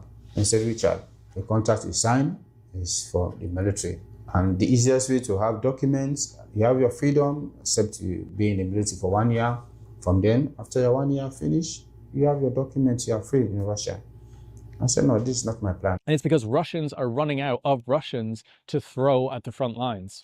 And things are getting far, far worse. You can already see the effects of this right now on the front lines in this country. There's a city called Kupiansk. I was filming with the drone unit there, about 10 kilometers from the Russian front lines back in March this year. And it was basically fully encircled, if not entirely besieged, by the Russian army. And in the last few days, Zelensky appeared standing right outside the entrance to the city, boasting about how the Ukrainians had pushed the Russians back, and they have. And the reason that happened is because Russia decided to focus every single bit of manpower they have taking Pokrovsk. A few months ago, Putin basically announced the capture of that city by any means necessary. And what Russia had to do was move soldiers from different parts of the front line to take that city, from places like Kherson and from places in Kharkiv like Kupiansk. They moved down and they focused entirely on Pokrovsk. And yes, they had success in that city, but it left gaps on the front line, gaps like Kupiansk, and that's why Ukraine has just had probably one of its biggest battlefield victories since 2022, since the liberation of Izium and Kherson. This is an entire city within the span of a week, fully pushed back. And that shows us something really interesting, and that's that Russia doesn't have the reserves that they claim to have. If they did, they would have pulled people way back from the reserve army, way back people who were recently mobilized, but they didn't. They pulled active soldiers from different parts of the front line and created new weaknesses. And mobilization has been a huge problem in the last few months, especially in rural Russia. There have been reports coming out in TASS, in Russian state media, saying there have been shortages financially to pay bonuses, not just to have soldiers sign up, but to have the payouts when soldiers die. And these kind of financial issues have been happening for years, but they haven't really been hitting places like Moscow or St. Petersburg, not until recently. If you look on TikTok, there have been videos of some of the busiest high streets, the streets compared to Trafalgar Square or Kostratik here in Kyiv, empty. Shops that have been closing with signs up saying they couldn't afford the rents or they don't have the footfall. And that's an incredibly interesting sign on where things are financially and in society in Russia. And I'm not making this video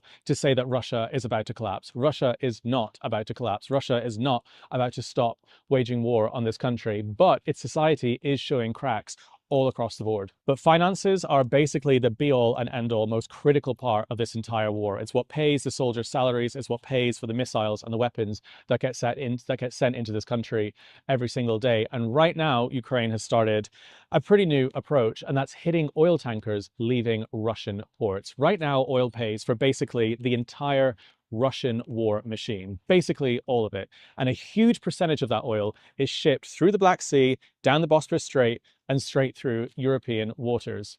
And Europe has had about 4 years to clamp down on this, to clamp down on ship-to-ship transfers, to put more sanctions on the companies that are servicing these ships, on the individual captains that are sailing these ships, and they haven't done it. So Ukraine's decided in the last couple of weeks to start hitting them directly in the Black Sea. Again, legitimate military targets. These ships are carrying oil that is literally paying for the invasion of Ukraine. And if that continues, insurance is going to become almost impossible to get for ships leaving Russian ports. And even outside of that, it's going to become very, very difficult to get captains and crew to sail a boat filled with Russian oil through the Black Sea if they think that boat is going to be hit by drones and set on fire. So if that system starts to crack, and if that starts to slow down, Russia will actually start seeing extreme financial difficulty on a scale we've never seen before. The Shadow Fleet contributes almost $1 trillion every single year to Russia's war machine. Russia, that has an economy smaller than Italy's, if Ukraine carries on that approach, it's going to be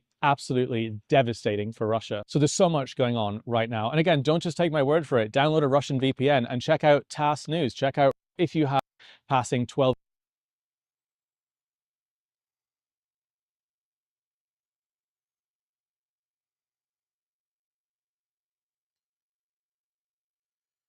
I take a nap. Jared donated $2. Let me see. The reason why no one should pick up baby turtles to carry them directly to the ocean is far more important than it appears, even if it might seem a bit cruel. This is because many predators wait for that exact moment to attack them. The journey that the hatchlings must crawl across the sand is vital for their survival. Sea turtles do not have gills, so if a mother turtle laid her eggs underwater, her babies would suffocate in just seconds. Therefore, the mother turtle buries her eggs deep in the sand and then leaves. When the young hatch, they emerge from the nest and begin their long journey towards the waves. This trip can take hours, and most don't survive it. But what happens during this process is incredibly important. Their bodies begin to memorize the beach, recording information about the magnetic field, the texture of the sand, and even the angle of the sunlight. For them, all of this works like a natural GPS. Many years later, when they are grown and ready to lay their own eggs, they swim thousands of kilometers just to return to that exact same beach. But if someone picks them up and places them directly in the water, none of this will happen. They will never know where their home is, and without that memory, an entire generation could be lost. All right, now I know. Thanks for the donation, Jared.